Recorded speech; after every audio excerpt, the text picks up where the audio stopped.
Superstars George Clooney and Nicole Kidman must put aside their differences after a music teacher orchestrates the theft of some nuclear bombs. We watch The Peacemaker as we begin our series on forgotten blockbusters, today on Nothing Movies.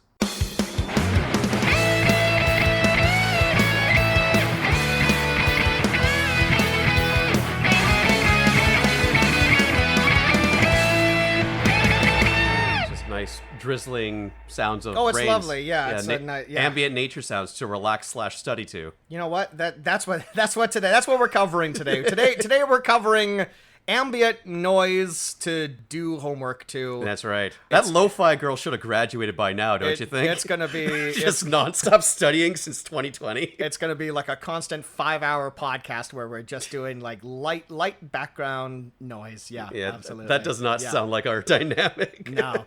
You notice there's like a lo-fi boy now? Yeah, there's always been a lo-fi boy. Is there? Yeah. Maybe I'm just noticing it for the first time. But yeah, lo-fi girl's doing her on again, off again boyfriend. She's doing her studying and she's got a cat in the window. Lo-fi boy, of course, because he's a boy, has a dog. Because all dogs are boys and all cats are girls naturally. So that is. I don't know. It's a miracle we all get along the way we do. I'm new to this information. Apparently, there's been a lo-fi boy this entire time. So, the one that got away, right, Kaz? Lo-fi boy sounds like a good superhero. No, it doesn't. I'm bringing the soft, relaxing beats. I'm going to bring the soft, relaxing beats down on you. Thank you. That's where I was going. Well, welcome back, however you wish to self-identify, to Nothing Movies, where we ask the question, the fuck is this? It's the podcast where we go through an actor's filmography and choose the most anonymous and culturally untalked about movies that they've made and decide whether or not they've got a certain something or if they're just a whole lot of nothing. I'm Kaz Lesgard. And I'm Jameson Rafter. And today, now normally what we don't have on the podcast, I will cop to every once in a while, I will force you into doing this. But one thing we don't naturally have on the podcast are scripts.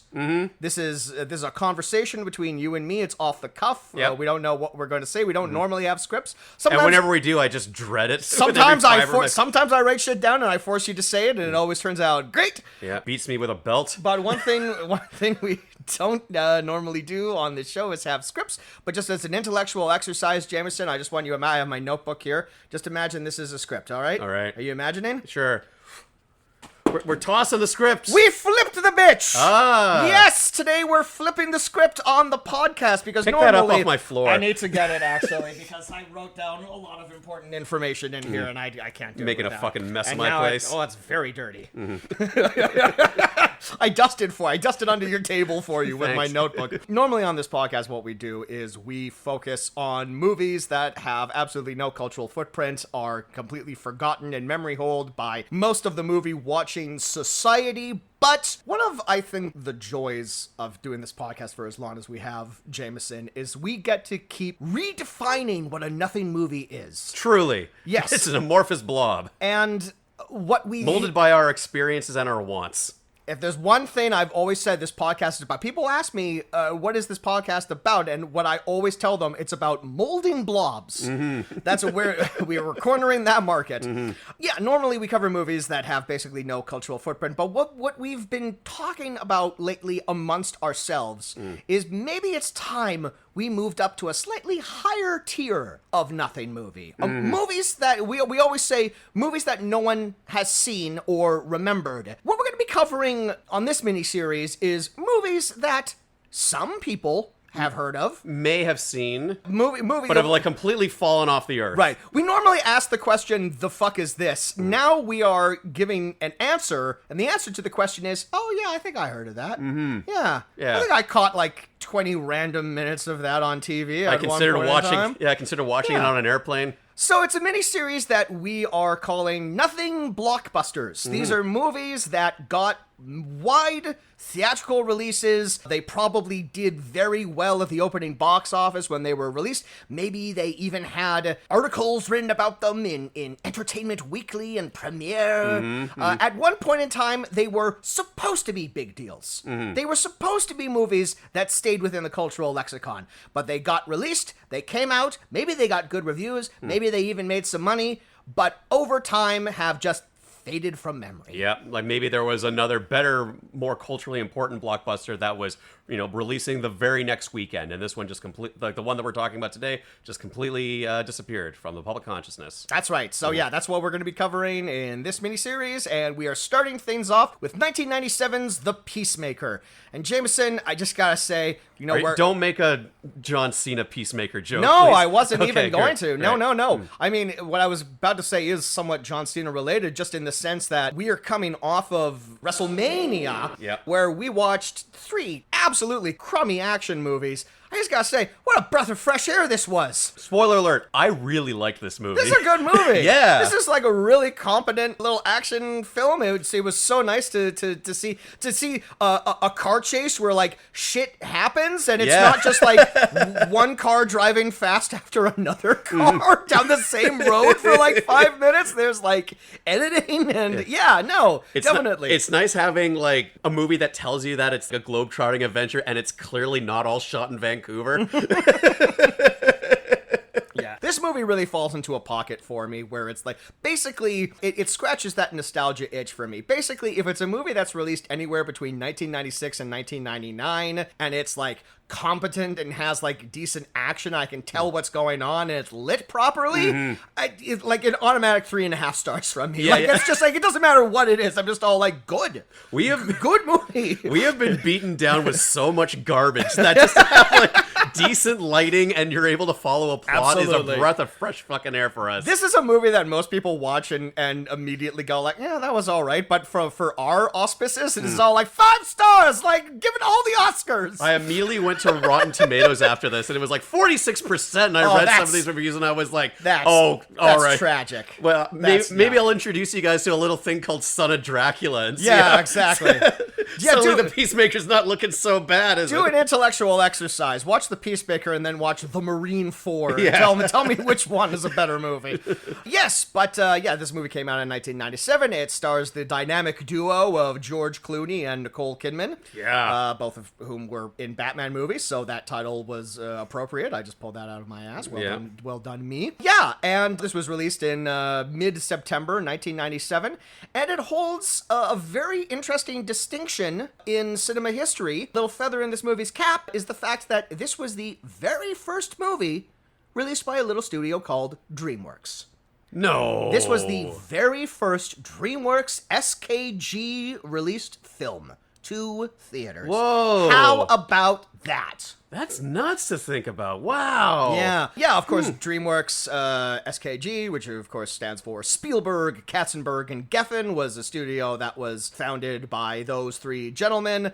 And of course, it has a very long and cherished legacy, despite nowadays, DreamWorks as a company barely exists anymore. I believe it was bought by Universal or Paramount. It was bought by one of the other studios. Okay. And every once in a while, you will see a movie that in the opening titles will still see the DreamWorks title card show up there. I believe the last DreamWorks released movie was last year, was The Last Voyage of the Demeter. But again, DreamWorks as a production company is basically a shell of what it once was. It's more of just a figurehead now. Yeah. DreamWorks Animation is entirely its own thing. Okay, I was gonna say that has spun off into like basically like its own studio with like its own producers. And everything. DreamWorks Animation is still going very strong. Okay. So I didn't quite realize that they were separate. At one point they had a good run, you know. They definitely did. At one point in time, DreamWorks and DreamWorks Animation were the same thing, but yeah, not so much anymore because DreamWorks Animation became profitable and something happened with just DreamWorks proper, and it stopped being profitable, so they sold it off, and now it's owned by one of 3 conglomerates. It's owned by Costco. I don't know who fucking owns it. We're not here to talk about DreamWorks. We're here to talk about the 2 A-listers that are headlining this movie. Yeah, it's a real double A kind of situation that we got here. We could have called this the double A series. Double A, nothing blockbusters. Double A, nothing block. Just to make the title all the more confusing and harder to swallow. Because we do double A lister, I think maybe is the proper term for it. Yeah. Because all the movies that we have slated for this have two of the biggest marquee names of the 90s and early 2000s, back when you could sell a movie based on who's in it. Yes, we've got 3 movies earmarked for this series, and both of them star a famous fella and a famous lady. And they are truly some of the biggest names that we've ever covered on this podcast, and I am going to attempt to run down the filmography of both of them. Yeah. Now, here is the thing, because I wrote out the filmography for both Mr. George Clooney and Madame Nicole Kidman. I think what I'm largely going to do is I'm going to focus a little heavier on Clooney. Okay. Because as I was running down Kidman's filmography, it became readily apparent that A, she has a lot more movies than George Clooney, and B, we could easily talk about Nicole Kidman. Okay. Because she has a handful of movies that fundamentally do not exist. Okay. So I will mention some of them. Others I will keep in my back pocket for maybe a future episode. Sure. What I will do is I will run down the Clooney filmography,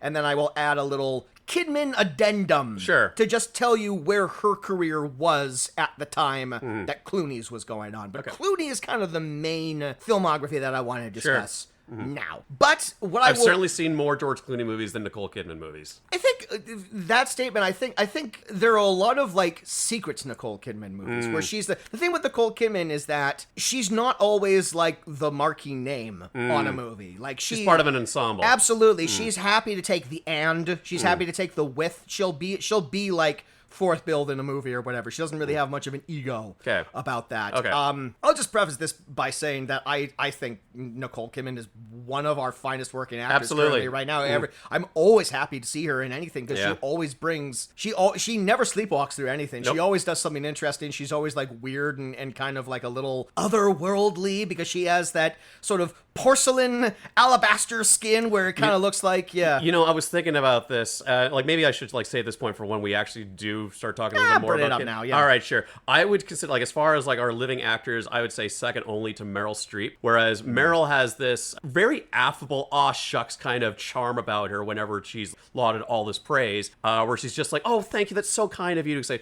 Whereas Nicole Kidman has like this regality to her. Like there is something like politics aside, if you were to ever force to meet a member of the royal family, it's like, okay, don't speak until you're spoken to. You're always walking a step behind her. Like, like she looks like she was tailor-made to be a very important actor. But I think Nicole Kidman has like a secret goofy side. I think she exudes the regality as you say or whatever. But I think she's a silly girl at heart. But if she walked into this room, like I would stand up, I would straighten my back and yes. Oh, can I get you some sparkling water, madam? We don't have any in here, but I'll run to the store for you. Yes, absolutely. Just tell me what you need, madam. All right. So the one thing that I did know before I started writing down these filmographies is that Nicole Kidman's career began a lot earlier than George Clooney's career, especially as it comes in terms of movies, as we'll get into. George Clooney's start was decisively in TV land.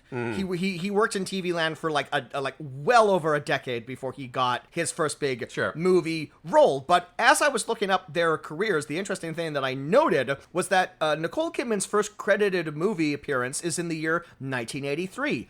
George Clooney's first credited movie appearance is in 1983. They had the same year. Now, the difference is that George Clooney's first movie role is a film called Grizzly 2, The Predator, which is a movie that was not released until, like, something crazy like 15 years later. Oh. Like, at one point in time, it was considered lost media. Okay. And then it finally got released on DVD as just like sort of this. There was like an earlier Jaws ripoff horror movie called Grizzly that's just like what if Jaws was a bear.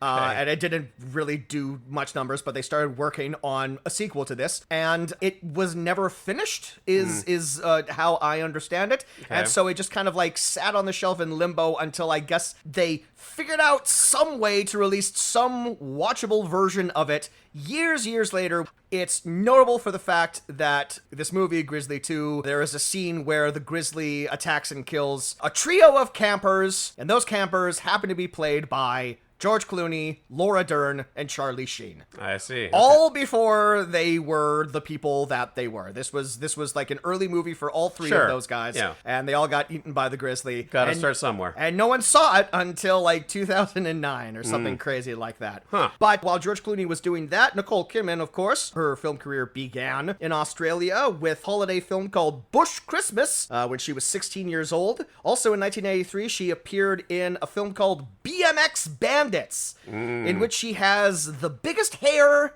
that anyone has ever had on screen. Then Clooney goes to TV land. His first major TV role, he's on 8 episodes of a hospital-based sitcom starring Elliot Gould in 1984, and the original ER, right? That show is called ER. Yeah. But it is called E/R, much like face/off. Gotcha, yeah. Yeah. Yeah, that's one of those crazy TV curios that the first ER was a sitcom. And, Yes. And it's not like the exact same creative force went and decided, we gotta they're unrelated. workshop this as a drama. Yeah, they're unrelated shows, Yeah. but it's just weird that George Clooney was in both of them. Yeah. Yeah. He knew that was his ticket to stardom. Absolutely. His other TV roles during this time, he's on 17 episodes of The Facts of Life from 1985 to 1987. He's on 11 episodes of Roseanne from 1988 to 1991. He's on a sitcom called Sisters from 1993 to 1994. He's 19 episodes of that. And his first lead on a short-lived TV show is a show called Bodies of Evidence,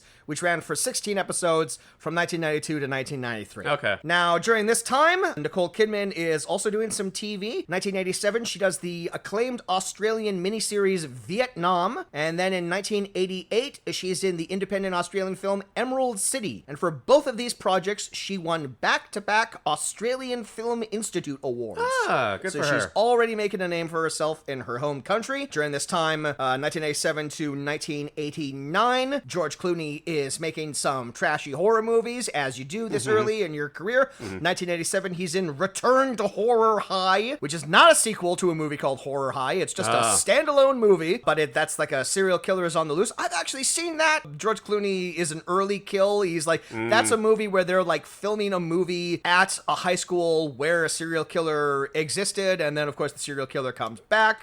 Then the next year in 1988, another Return of the Killer Tomatoes. That actually is a sequel to a previous movie. And then in 1989, he's in a thriller called Red Surf. Which would make a good double bill with Dark Tide. I don't know about that. Maybe not. I don't know. But then for Kidman, 1989, this is her big breakout movie. This is the movie that gets her noticed, and people start saying, maybe this person is a movie star. And it's the 1989 thriller Dead Calm. Never heard of it. She and Sam Neill play a married couple who are out on a boat. They're getting a little romantic, and then they find Billy Zane scuttled in the middle of the ocean, and they pick him up because he's doing an SOS. But it's Billy Zane, and they probably shouldn't have picked him up because maybe... He's Billy Insane. Because he's not a good guy. I haven't seen it either, but I know that this is the movie that got Nicole noticed. She's the face on the poster. Okay. And so, yeah, and this is kind of where things pick up for her. So, yeah, she's in Deadcom in 89. 1990, her follow-up to that, she's in the Tony Scott film Days of Thunder, starring a certain Mr. Tom Cruise. Man, we had that VHS, and it was shrink-wrapped, and I've never watched it, but it was just something that my parents had, like, on the movie shelf. We never bothered to watch it. Did you also have Top Gun? We had yeah. Because I feel like that's something that we talked about in an earlier Yeah, episode. Top Gun was just a VHS that everyone was legally allowed to have. Yeah, was supposed to have in the 90s. Yeah, my dad wore out the first opening 10 minutes of that movie because he loved airplanes. I've never seen Days of Thunder either. I feel like the cultural legacy that it has is because it's the star and director of Top Gun a few years after Top Gun. And it was all like, everyone loved Top Gun. What if we did Top Gun but race cars? Not Formula One. Like NASCAR. Like stock car. Yeah, stock car racing. And I think generally people gave it a big old, no thank you. I don't think it's a very well-remembered movie, but it is significant in the sense that it is the first pairing of Tom Cruise and Nicole Kidman. Before they went on to be like a power couple. I think we'll get to the rest of them a little bit later. I just think it's really interesting when I was writing this out yesterday that Tom Cruise and Nicole Kidman were in 3 movies together, and the directors are Tony Scott, Ron Howard, and Stanley Kubrick. That's quite a trio.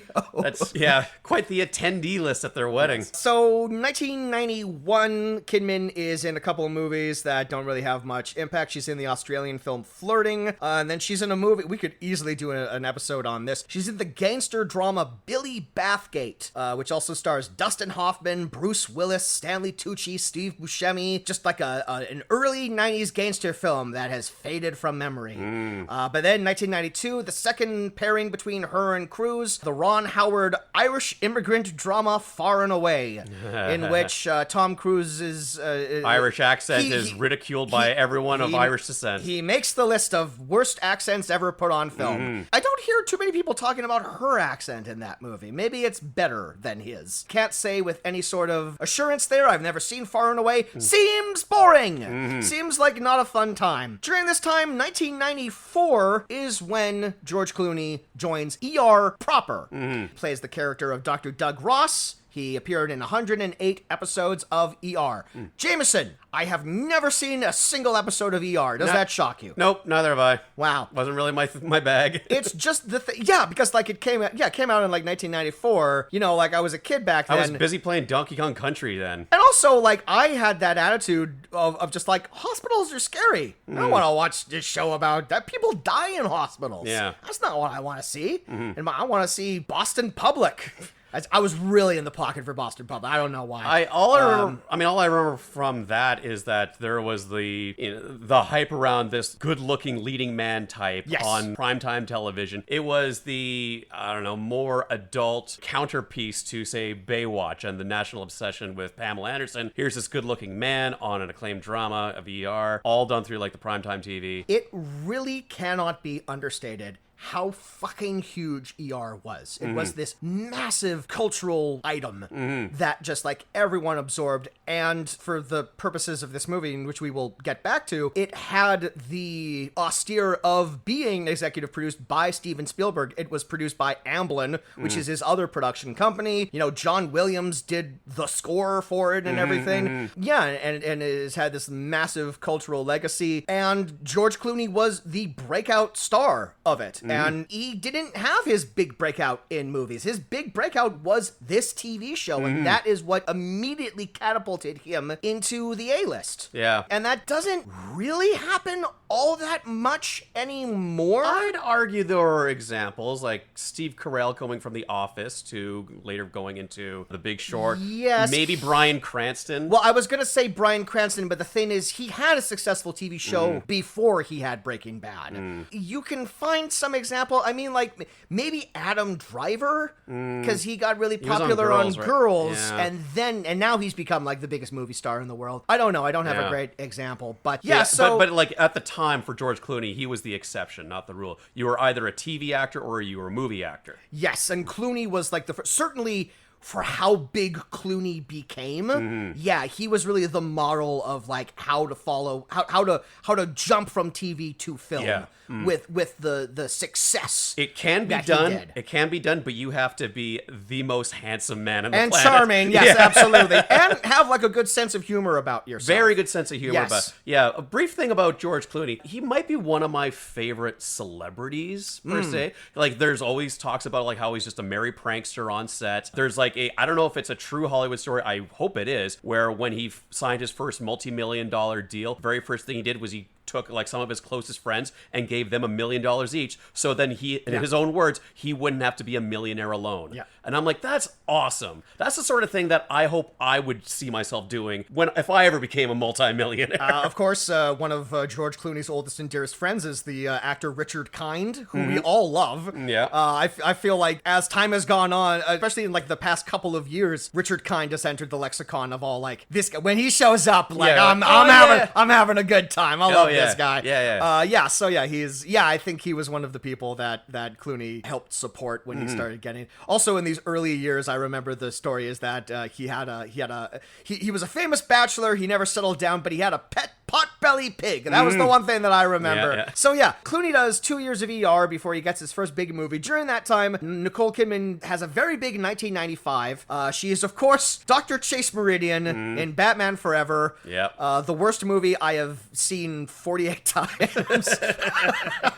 But she's also in the Gus Van Sant movie To Die For, which she won a Golden Globe for Best Actress in a Comedy for. That's a really fantastic movie. That was the first movie that she was in that people start saying, oh, maybe we give some awards to Nicole. She got some Oscar buzz. It didn't transfer over to a nomination, but it was the first time people said maybe she'll get nominated for an Oscar one day. That's an excellent black comedy. I highly recommend it. 1996 is the year that it really turns around for George Clooney with his very first movie from director Robert Rodriguez. It is From Dusk Till Dawn. And that for your first lead role in a movie, you really can't do better than that. Oh yeah, that's a good. I mean, that's just a fun movie. 1996, he's got two films. He's got From Dusk Till Dawn. He also has the romance One Fine Day with Michelle Pfeiffer. 1997, of course, is the year of The Peacemaker, where they come together and they solve nuclear war. Yeah. Seems a little soon to be bringing those two together. Here's the interesting thing is like Clooney has just become a movie star at this point in time. The year before is when he starts being the lead of movies. You look at the poster for The Peacemaker, it does the thing where it doesn't have their first names. It's just Clooney, Kidman. Clooney, Kidman,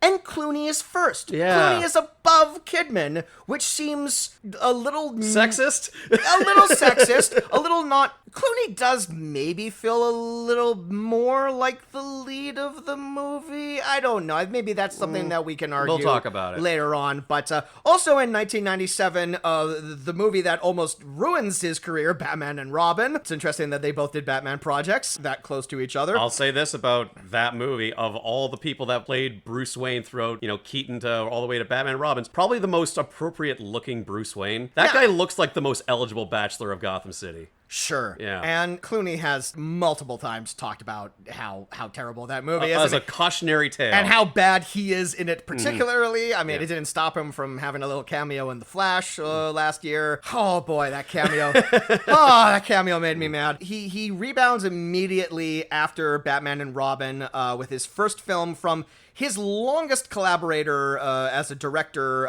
working with Steven Soderbergh in Out of Sight. Just an absolutely fantastic, cool Elmer Leonard movie. 1998, Nicole does Practical Magic, where her and Sandra Bullock are witch sisters, and they're doing a spell of love. 1999, Clooney does Three Kings with Mark Wahlberg and Ice Cube. The third and final film with Nicole and Tom, Eyes Wide Shut. Have you seen Eyes Wide Shut, Jameson? No, I haven't. It is a trip. There's an orgy in that movie, right? Yes, but here's the thing with Eyes Wide Shut is it for so many years it had like this reputation as like the sex movie. It's the movie where like Nicole gets naked. It's the movie where there's like a crazy orgy. Oh my god, you won't believe like the sex in this movie. But it's all artfully done. Everyone's wearing like masks and like lawn flowing robes and everything. Yeah, I haven't seen that movie, but I have played the game Conker's Bad Fur Day, which is full of all these, movie parodies, and that is one of the most obscure, blink and you miss it references in that game. I don't even remember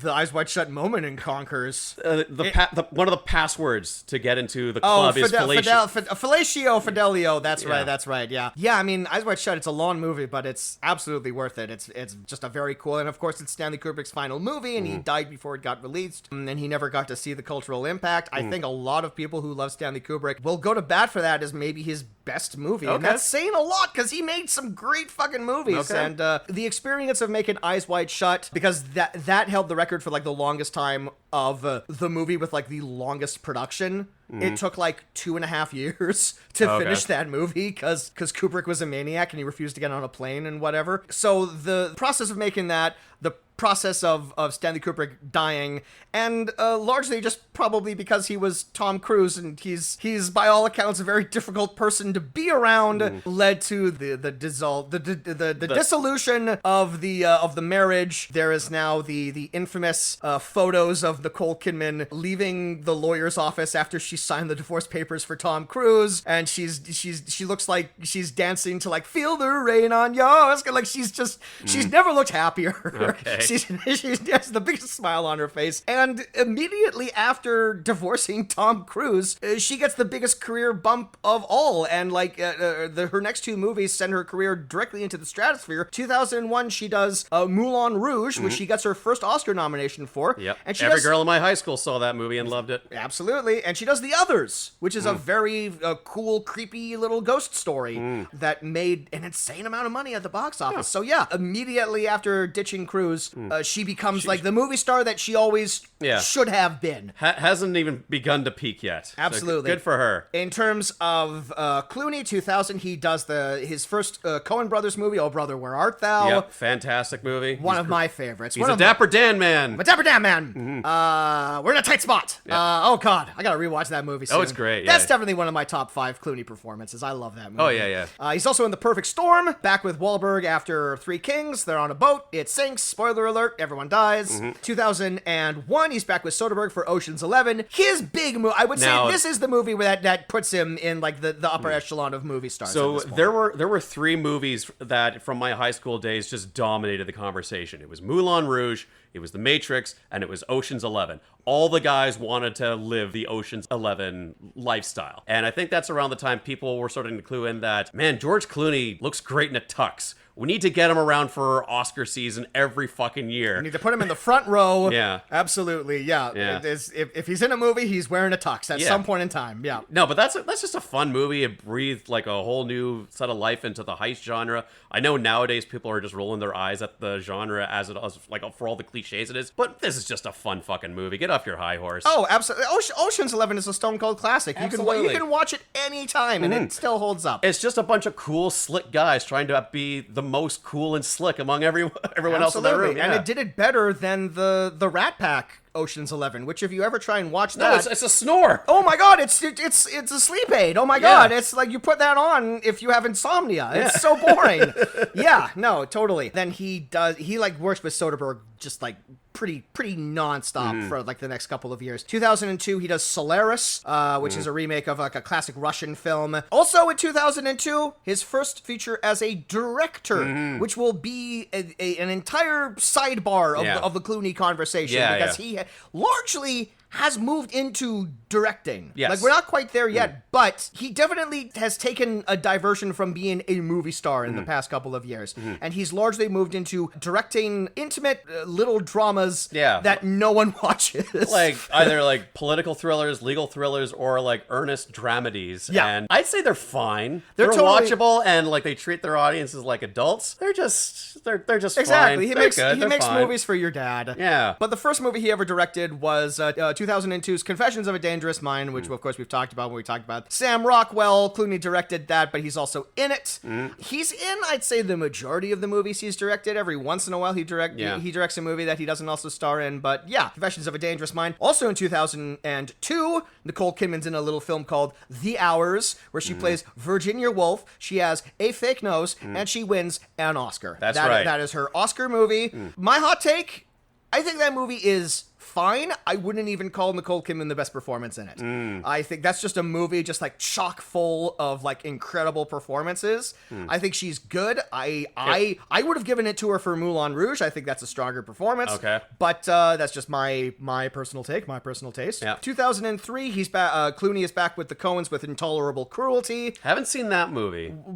Within the Coen brothers filmography, that's maybe their most nothing movie. Okay. That's him and Catherine Zeta-Jones, and it's like I think it's like a caper. I don't. You know what? I thought it was like a callback to like the screwball comedies. I absolutely could not tell you what the plot of Intolerable Cruelty is, but it's a little romance. 2004, he's in Ocean's 12. She's in The Stepford Wives. Oh, God, she's also in that movie Birth that we talked about, because one of the kids from Christmas in Wonderland, it's the movie where he gets into a bath with he's Nicole. Like a reincarnation of her husband or something, yep, right? Yeah, it's a weird one. Yeah. And yet somehow I'm going to imagine still better than the Stepford Wives remake. Well, yeah, this is immediately after her Oscar, things don't work out so great for Kidman, because she's in the Stepford Wives, and then the next year she's in Bewitched. Ugh. So 2 really bad comedies that her agent probably should have convinced her to not do. But then on the shoe on the other foot, 2005 is. I wonder if she did that because like someone at like an Oscar after party said like, yeah, that was really good dramas, kind of dull for my taste, and she's like, no, I'm fun. I can be fun. I mean, she's done comedies before. Okay, you know, Batman Forever, hilarious. She was in that BMX movie. Absolutely, yeah. Well, that's deadly serious. BMX is no joke, gotcha. especially in Australia. But But 2005 is a huge year for George Clooney because it's his big Oscar year. Not only his second film as a writer and director, the Edward R. Murrow biopic Good Night and Good Luck. I would argue maybe my favorite movie of his that he directed. Really? Yeah. That he directed. Yeah. Oh, yeah. Yeah. Oh, as a director, it's easily his best film. Yeah. Yeah. What a cast, too. An incredible cast, like a very cool black and white movie. And this is what's weird about the George Clooney Oscar year is that Good Night and Good Luck gets nominated for Best Picture. He gets nominated for Director and Screenplay. He wins for Best Supporting Actor for a completely different movie. He wins for a film called Syriana. Oh, yeah. Which is maybe one of the most forgotten movies that ever won an Oscar for acting. But it was a weird year for supporting actor.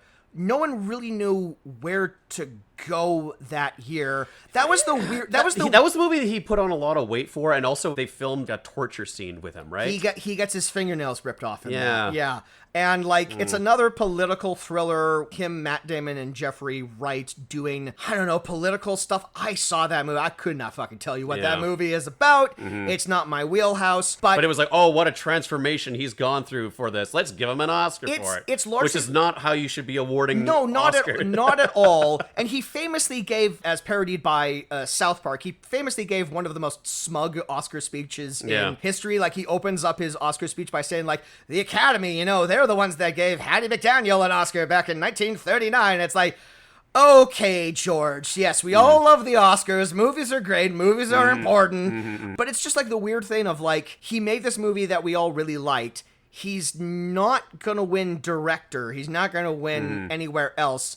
We really got to give him something, though. So we'll give him Best Supporting Actor for this movie that, even at the time, people were struggling to remember, struggling to say anything about. Yeah. But yeah, that's his weird 2005. 2006, he's in another Soderbergh, The Good German, which is like another black and white drama that's trying to ape Casablanca, but it is largely not all that well remembered. But 2007, not only does Clooney do Ocean's 13, but he also does Michael Clayton. Now, you mentioned, you texted right before we came here, you had a little rant you wanted to go on about Michael Clayton. I hope the rant is about how Michael Clayton fucking rules. Oh, no, I fucking... Is it not? You don't? Okay, all no, right, fair enough. I'll shut my mouth then. I could not get into that fucking movie, and it's all right. it's all because of that bullshit opening scene where he's like driving around in the morning and he sees that field with the 3 horses standing in it, and for some reason he just feels compelled to go and gawk at those horses, and he locks eyes with one of the horses, and then in a scene that looked to me like, oh, his car behind him blows up. The horse must have used his telepathy to explode the car.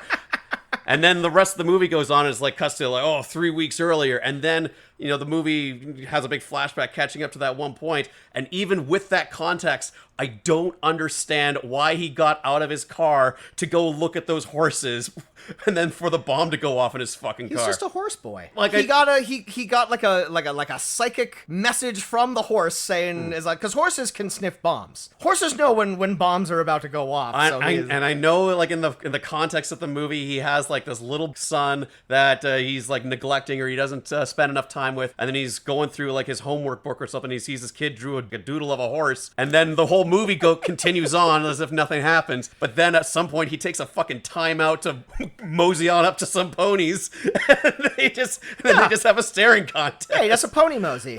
You've never done a pony mosey? You never been driving out in the sticks and you see a horse and you're like, I must pull over. I was racking my brain trying to get, like, I couldn't get over that, and I just couldn't buy into the rest of the story, wondering what was up with that fucking horse scene. And then when I saw it happen a second time in that movie, it's like, well, they still didn't explain why he's pulling over to look at those horses. Well, it's because his kid drew a fucking picture of a horse. I love this. Michael Clayton, just like, so many good performances. Like Tom Wilkinson really giving the performance of his career. And you're just watching it, and Jameson can't get past. Why'd you get out of the fucking horse? What's up with the horse? Explain that to me, George.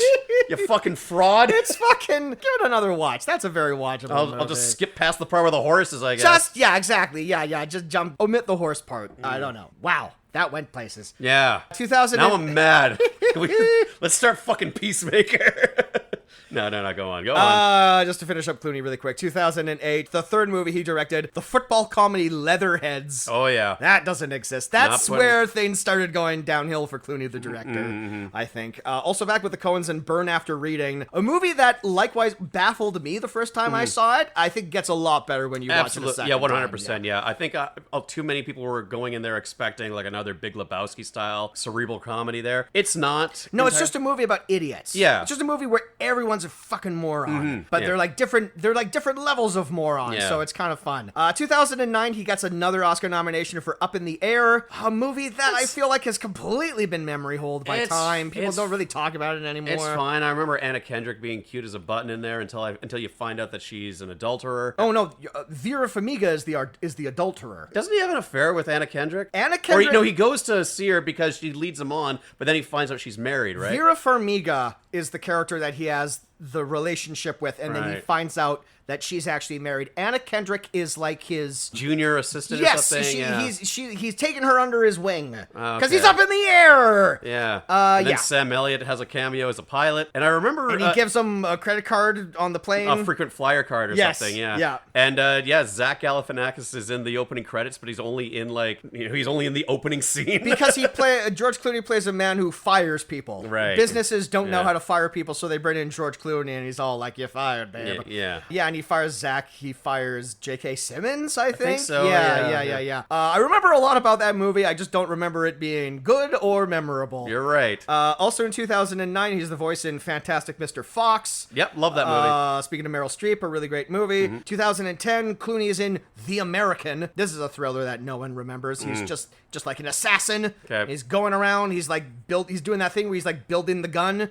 Yeah. I have very little to say about that. 2011, another movie he gets nominated for an Oscar for. Another movie that got nominated for Best Picture. Another movie that I would argue no one remembers anymore, The Descendants. Okay. Where he lives on Hawaii with his two daughters. It's another adultery drama because his wife is on life support. His wife is about to die, and then he finds out that she had an affair with Matthew Lillard, and it's about the fallout of that. Is that the one that was written by the dean from Community? Indeed it was. Okay. That is how the dean from Community has an Academy Award. Right, okay. Because he wrote that movie. Gotcha. Yeah, he's also in the fourth film he directed, The Ides of March, which is a political thriller with... I remember thinking that one was okay. That was totally okay. It has one of the dumbest movie posters of all time where Ryan... Oh, it's the Time magazine? Yes, Ryan Gosling is holding up a Time magazine with George Clooney's face on it, so half of his face is George Clooney's face. A very dumb poster, I think. Yeah, and it just shows the me on the side of it. Yes. Yeah. 2013, he's in Gravity for like a minute.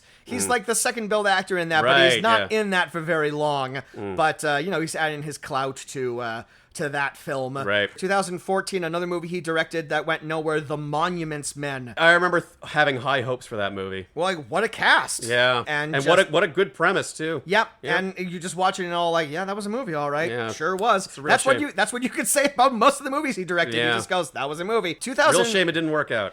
2015, he's in Tomorrowland, which is a big budget Disney produced original sci-fi adventure from the mind of Brad Bird that everyone has completely forgotten about. This is where Clooney's career starts to get weird, where he's in these big movies with big budgets, with big names behind them, and they just don't fucking work. Tomorrowland's one of them. Also, I wrote down here, I think this actually is important. In 2015 is where he begins the campaign as the spokesperson for Nespresso. Oh. Which is really? He's been doing that for close to 10 years now? That is how long he's been doing that shit. fucking shit. He's been making that fucking money. And he ropes all of his celebrity buddies into it. Yeah, every time I see those ads, it's just like, what the fuck are you doing, George? What are you doing, Danny DeVito? And then 2016, Clooney's career is really wrapping up now. Wrapping up. 2000 to date. Yeah. 2016, he's in his last Coen Brothers film to date, Hail Caesar. Yep. Which is pretty fun, but I like it. It's a little messy, but like he's having a good time in it. He is back with his frequent co-star Julia. I liked him in that too. In Hail Caesar? Yeah, no, he's very funny, yeah. Back with his frequent co-star Julia Roberts in the Jodie Foster directed movie Money Monster, where he plays one of those guys what's all like, you gotta invest in this, and then a guy comes in, he's wearing a bomb. Uh-oh, it's a hostage situation. Like Pass the Ammo. Exactly. You know what? It's a remake of Pass the Ammo. Exactly, Jameson. 2017, his first directorial film that he is not in. Ironically, a Coen Brothers script that they just kept in a drawer and never directed themselves. Suburbicon. Matt Damon and Julianne Moore. They have a kid, and maybe they're criminals, maybe they're murderers.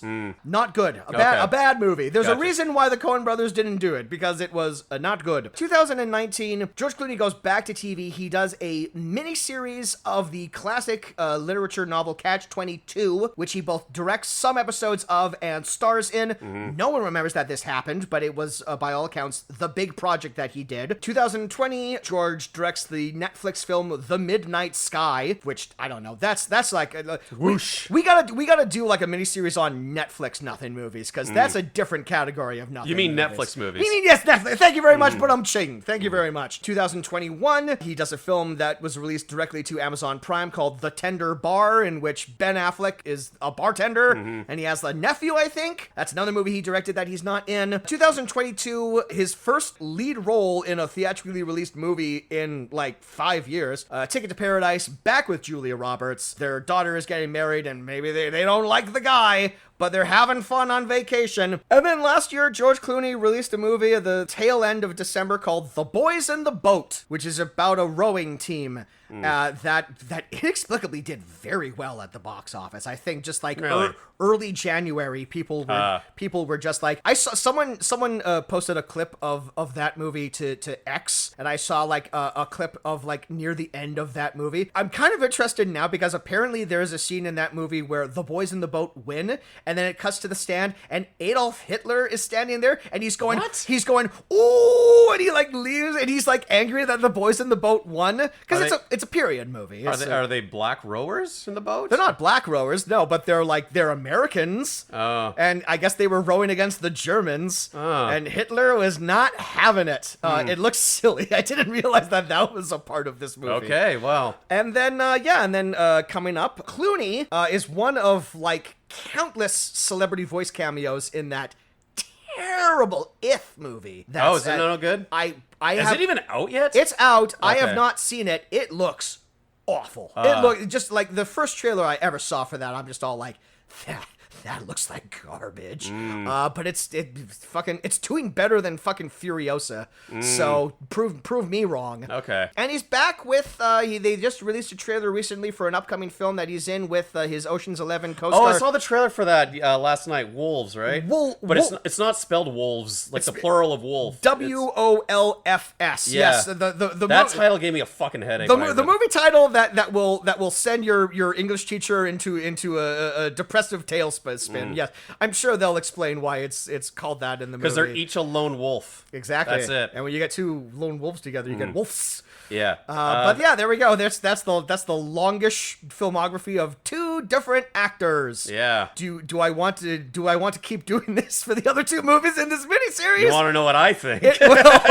You know what? All right. Well, then we'll have to take a break, and we'll come right back, and we'll get right into the Peacemaker. Yeah. Yeah. Stay tuned. Yeah. What he said.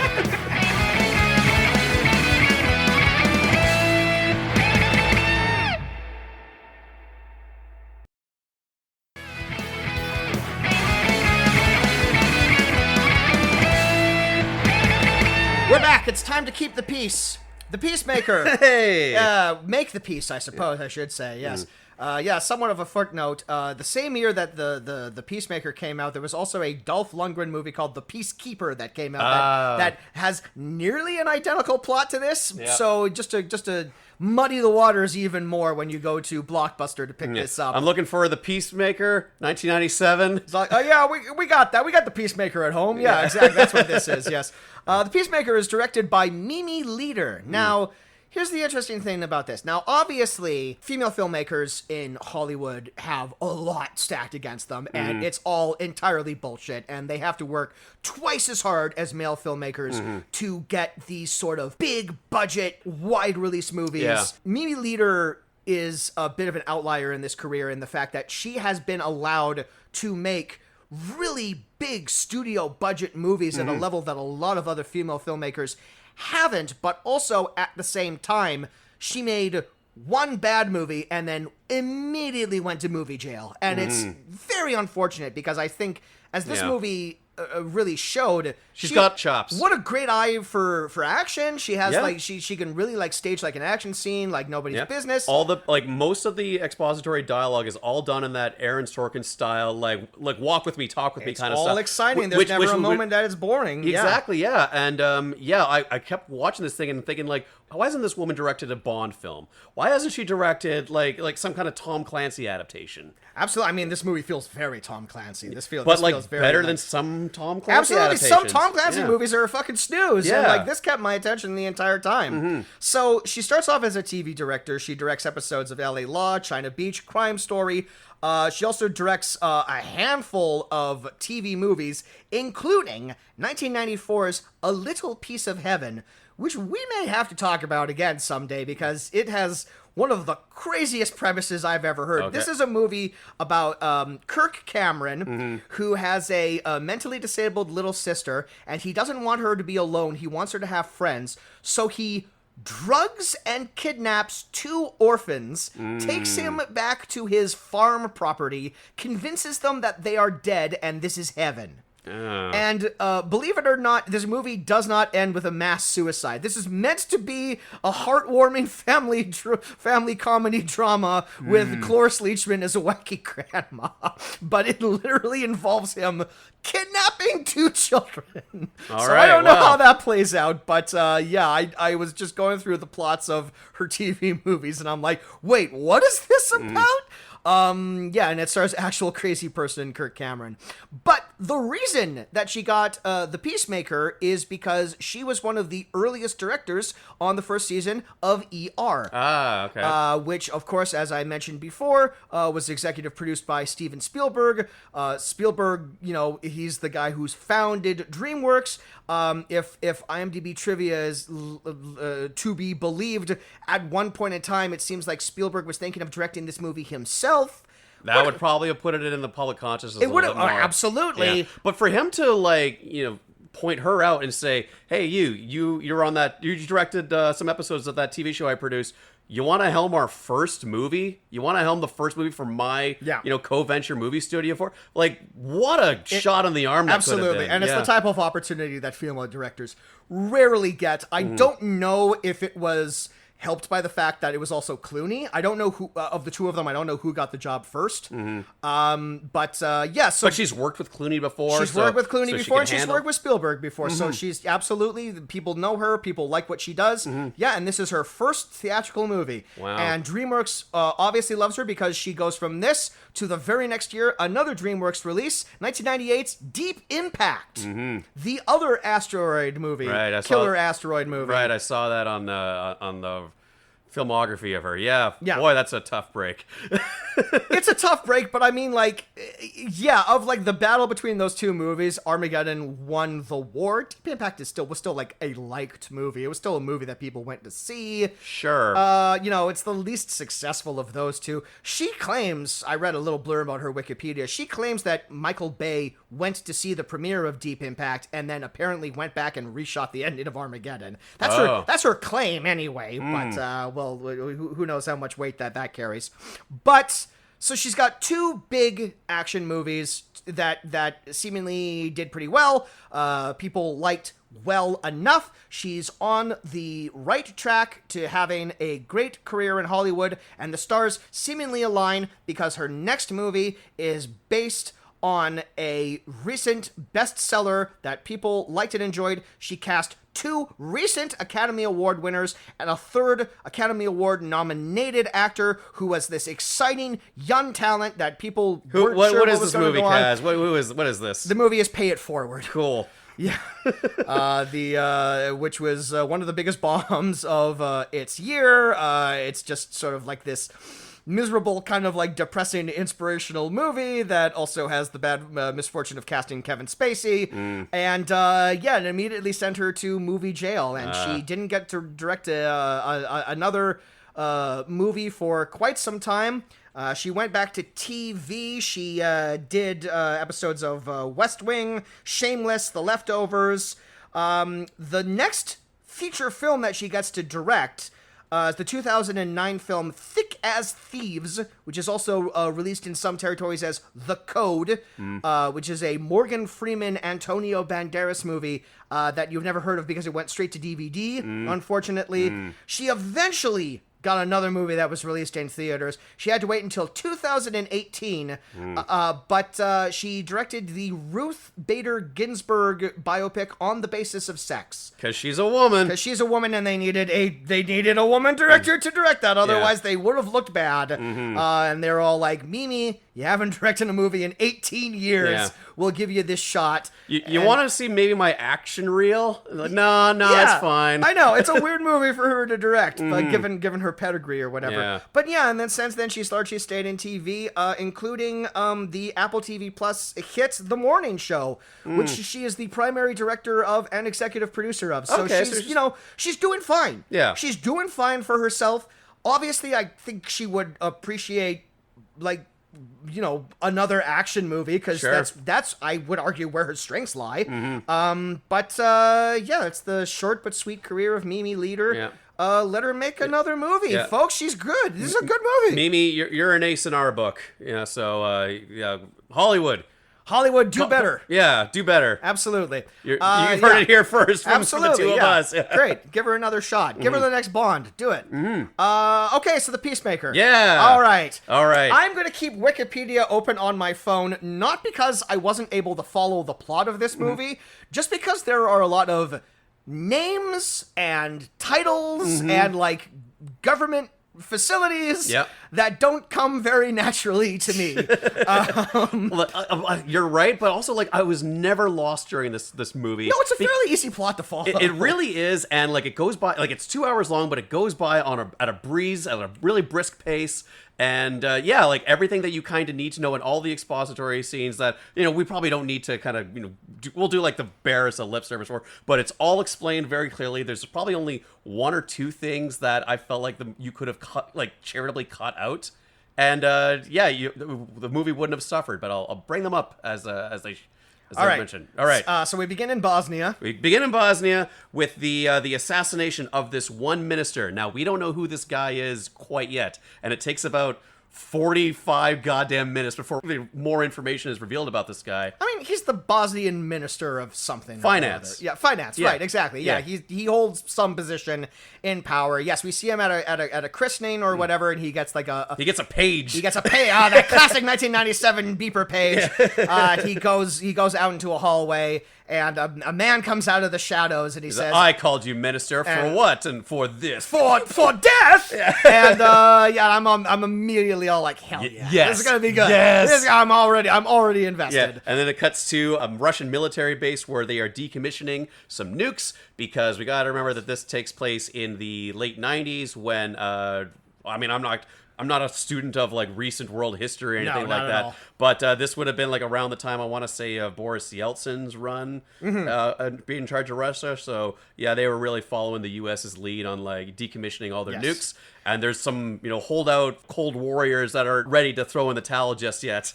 Yeah, this movie hits like the sweet spot of like political thrillers that are like post-Cold War, but pre-9/11. Yes. Where it's like, you can get away with certain things, but you really can't get away with other things anymore. There's a couple of things where I'm just, I'll bring it up. Absolutely, yeah.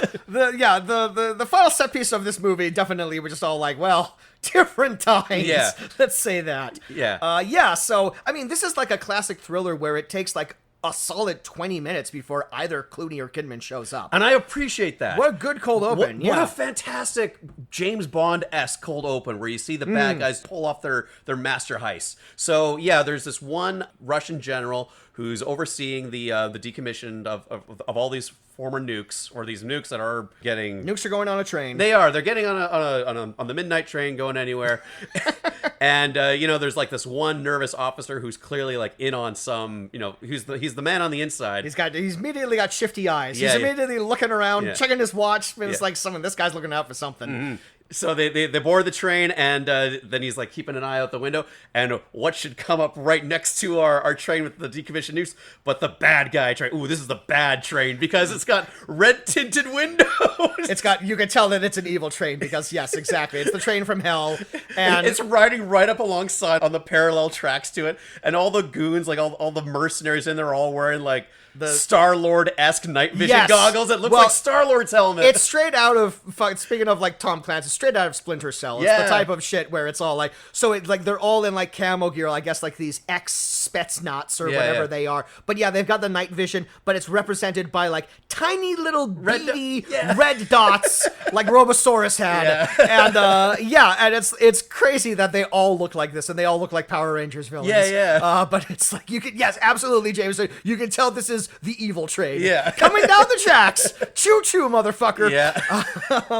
And on this train we have what we think for the longest time is going to be our central villain. And I would say this is maybe one of the things that I think that I'm going to put in my category of dislikes about this movie is that this guy only turned out to be like the sub-villain. Because I love this guy so much. This is a Russian army general, Alexander Khodorov. Who's just like the most evil bastard in the world. And he's so great. And he's the one who's leading all these bad boys to steal the nukes. All the Star-Lords point their laser their laser sighted assault rifles there, and they shoot up all the Russian troops in there in like a fantastic cut where you see from outside the train all the individual laser sights come through the walls. I did think it was funny that like the train is like filled with like Russian military guys. Everyone is asleep except for the one nervous general. Surely someone else would have been keeping away. Watch or something. Exactly. Right? As the evil train like goes past the window, just the one guy notices it. And it's just like, surely there must have been someone else who can't sleep on a train. Because like a lot of people can't sleep on trains. So like, someone would be up. Someone would be fucking doing a cat's cradle or whatever. But no, everyone is asleep. No one notices until it's too late and they all get shot down. So then the evil guys they pull off the great train robbery, and they haul 10 nuclear weapons off the train onto the evil train, and then they unbuckle it and they do like that junction thing in the tracks, which heads towards another oncoming train.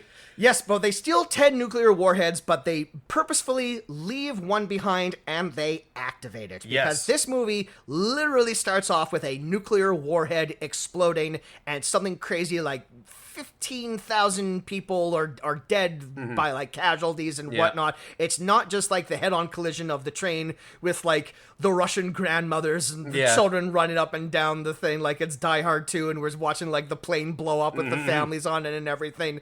A very effective moment is when we like the two trains crash into each other and there's like a Russian couple. Like an old farmer couple. And they get out of the thing. It's like, what's going on? And they see like the train at the distance and then just mushroom cloud and they're just vaporized. Vaporized in like that perfect late 90s CGI. Absolutely. But and so the bad train get away. They jump off. They hold out in an underground tunnel or something. And General Chicken is all like, I want my money now. I gotta get out of here. And Kodorov's all I didn't sign up for this. He's all like, well, maybe you signed up for a bullet. And he shoots him dead.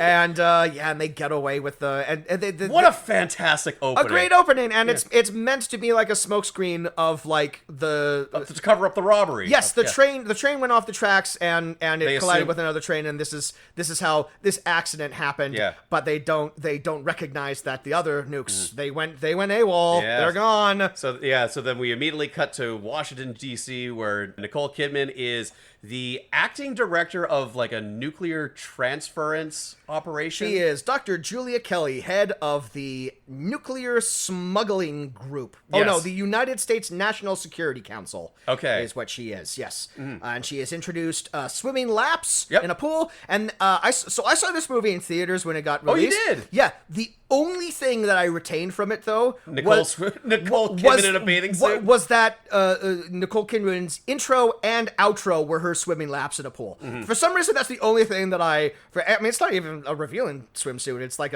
just a normal one-piece swimsuit, but it's just all like, What happens in the Peacemaker? Nicole Kidman's in the pool. That's what I remember. That's what I remembered from this movie. Yeah.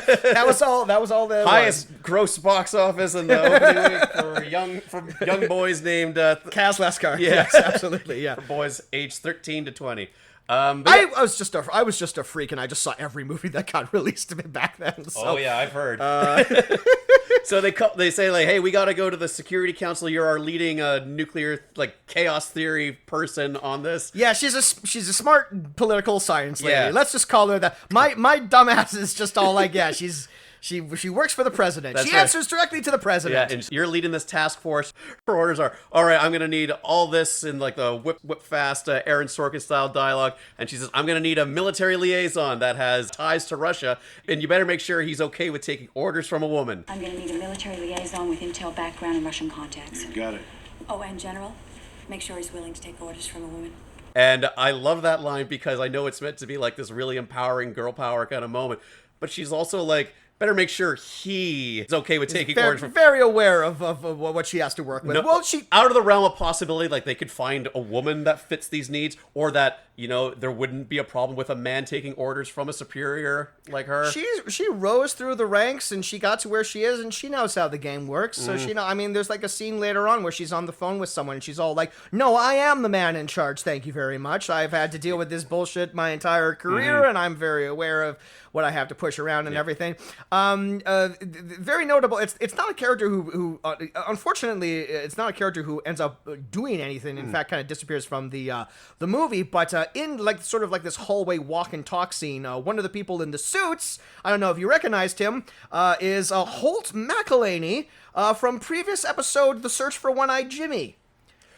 He played. Was he the director? He was the documentary filmmaker. Was that the really tall guy? No, he's like a shorter, kind of like a buff guy or whatever. Yeah. But yeah, that movie came out the year before this one. Although, if I'm remembering correctly, I think it would have been filmed. It sat on a shelf a lot because he looks a lot younger in that movie than he does in this. Yeah, but One-Eyed Jimmy. That was one of those movies that kind of came out in the wake of Clerks being a success. Yes. So they're like, well, we got all these like Coen brother guys, and we have all these like indie film guys in this one movie that was filmed in like 1990. Yes. It was sat on the shelf for a while. Yeah. But he's the lead of a previous episode, so I figured I had to mention it. But he doesn't really do it. He wears a suit. And he gives Nicole Kidman a nod at one point. But he's there. Yep. That's all I'll say. So yeah, so we cut to a disciplinary hearing for of course, for Tom George Clooney DeVoe.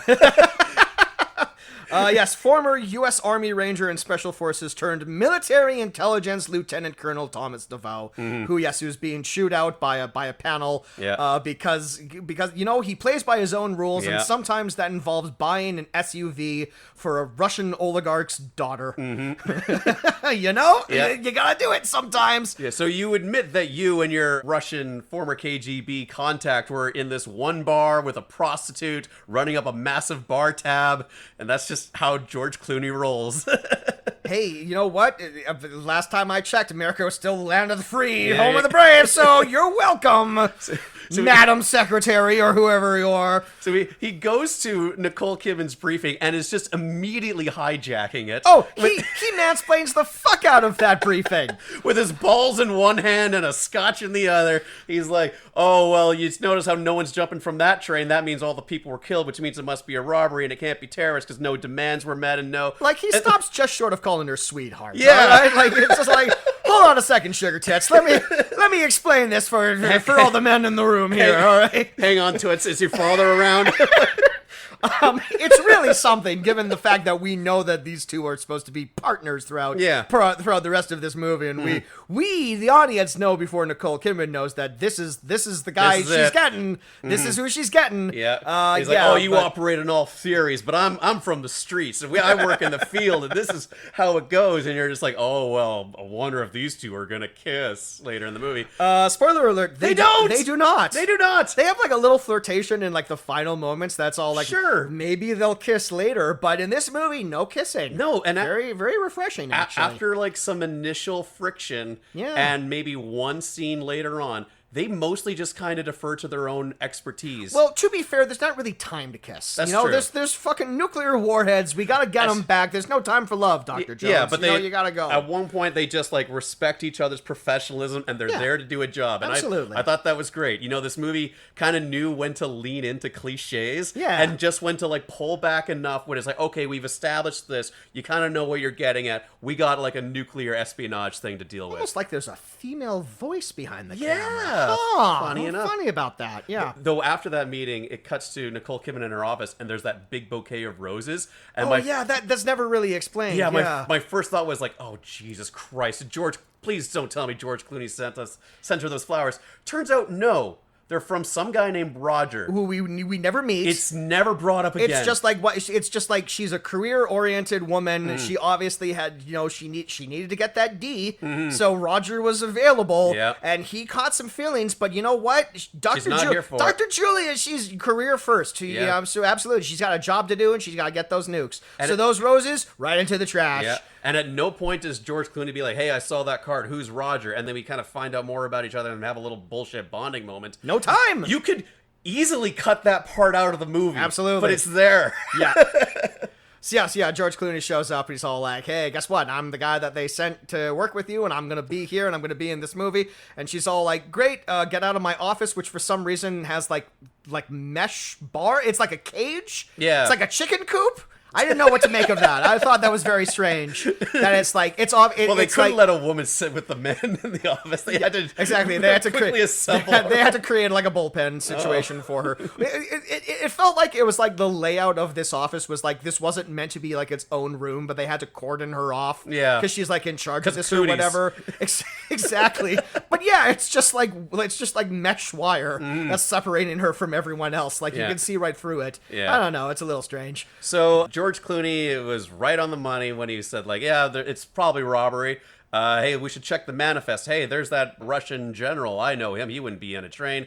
And I know who to ask about this. And that's where I know we're kind of speeding through this whole thing, but it's a speedy movie. It is, yeah. So yeah, he calls his Russian counterpart friend Dmitri, who was played by the great Armin Mueller-Stahl. Outside of Clooney and Kidman, like this is really like the only other name actor in the movie, and everyone else is largely played by like Russian, Eastern European actors.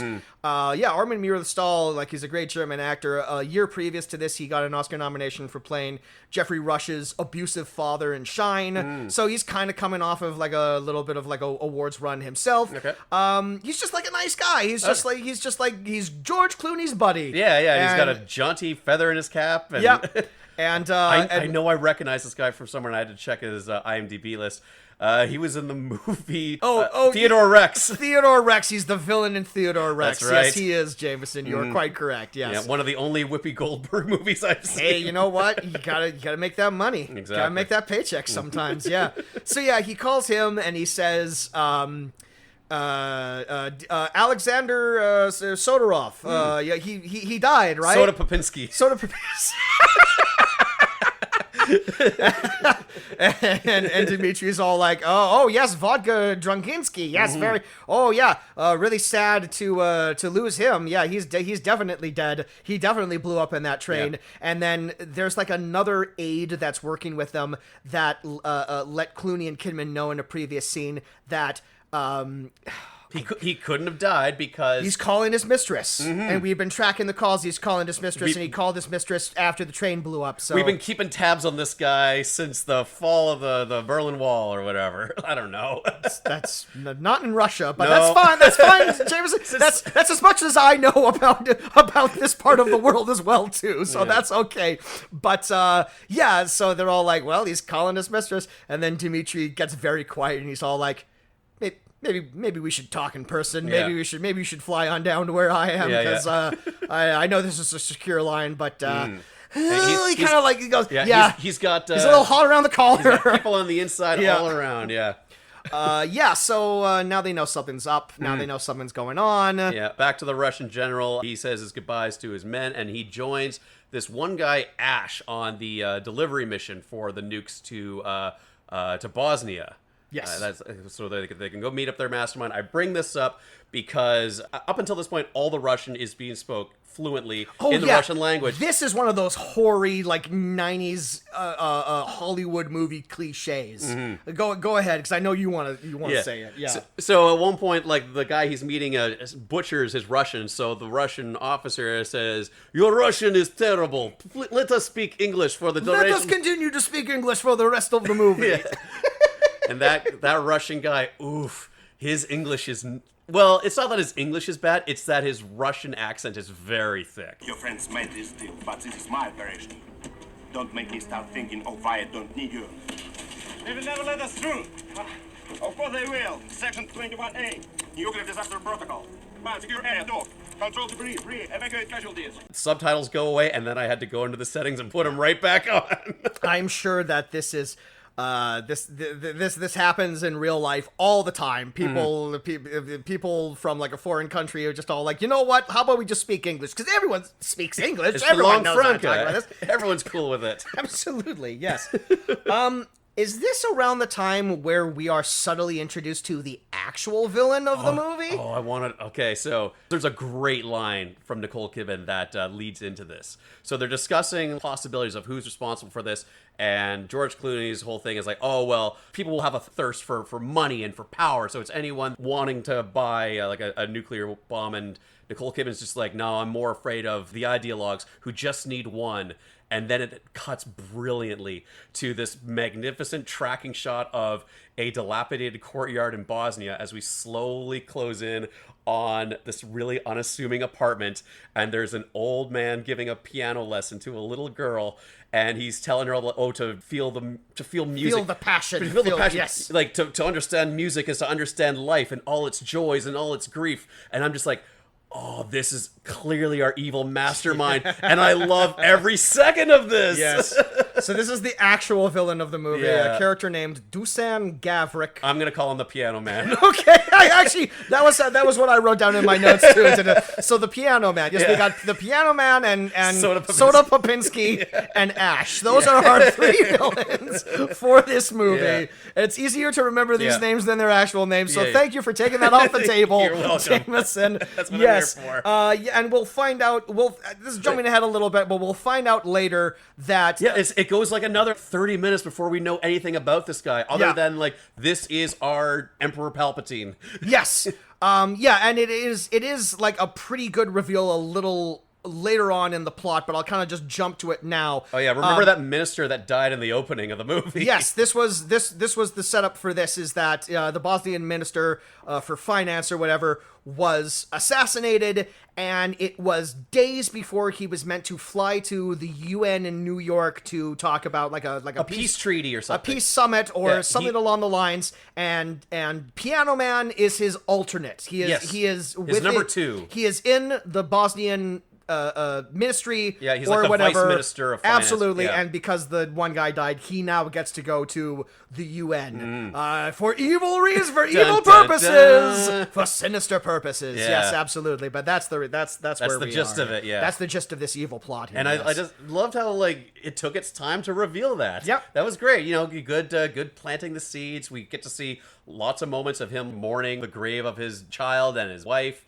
And just him looking solemnly out the window. Like, he's not a mustache twirling No, villain. he's a fairly sympathetic villain, obviously, because he does get like this horrifying flashback where his wife and daughter are murdered by just a random lone gunman. A random sniper, and we're led to believe through, because he has like this big villain monologue that he records on a video cassette, and he sends it to the people like he's fucking Jigsaw or whatever, and he explains like his whole thing where it's all like, you know, everyone is fighting amongst each other, but what I want to do is I want to take down the Peacemakers. I want to take down like the big foreign powers that are supplying all of the weapons to like the third world countries, and they end up and stuff. And it is interesting because by all accounts it's an unexplained, contextless sniper. We don't know the political ideology. I don't know what the word is. Ideology. We don't know what that dude was doing. We just know that through the global conflict, the terrors of war, his wife and child ended up dead, and he's taking it out on the U.S. Yeah, I think there was at one point where like a UN truck goes by as he's holding the corpse of his daughter, and like the truck doesn't stop. It doesn't offer any aid for him, and so yeah, that's where he's pointing his range. Probably should have stopped. Fire those guys. I mean, there's an active sniper. Yeah, fair. But I mean, if your job is the UN, obviously no one wants to get shot by a sniper. But if you work for the UN, you kind of have to get out of the truck and help the injured little girl. That's entirely what your job is. That's what you're there for. UN. I don't know. Well, I'm not going to touch the subject. That's how terrorists are made when you don't do that. Yeah, I've been telling the UN what to do for the last fucking 20 years. They don't listen to me. Anyways. I've been writing stern letters every week on the dot. Don't take that out of context, please.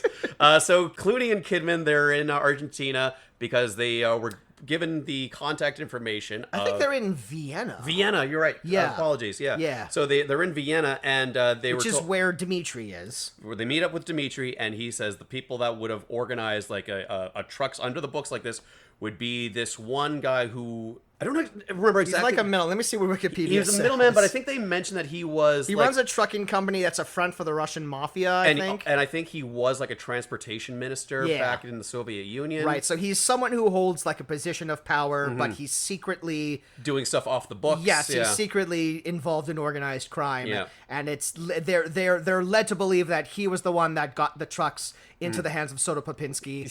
That's their best lead. That's the only lead that they have. So Clooney says, I got this. Follow my lead, and he goes full fucking American cowboy on him. Hold on. Before that, though, this is like the one part of the movie that I thought was really silly and was obviously like blockbuster shorthand or whatever. It's like they're in the building, they're going up the stairs. As they're going up the stairs, they are loudly discussing what their aliases are. Like it literally is all like, my name is Bob Jones and your name is Peggy Smith, and you're my assistant, and you're my assistant, and that's our relationship. Walk, walk, walk. Hi, I'm Bob Jones and this is Peggy Smith. Like it's like, remember the plan. I'm Anthony Hayden. I'm Patty Carson. We go in, we get the information, and we get out. Call me Tony. Here we go. Hi. Hi. I'm Anthony Hayden.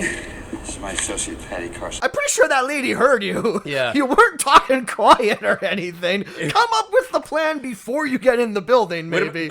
Would have been great if Nicole Kidman led the conversations, and this is my assistant. Yes. Yeah. Turn the George tables Clooney, on them. Yeah. So they get like buzzed into this guy's office.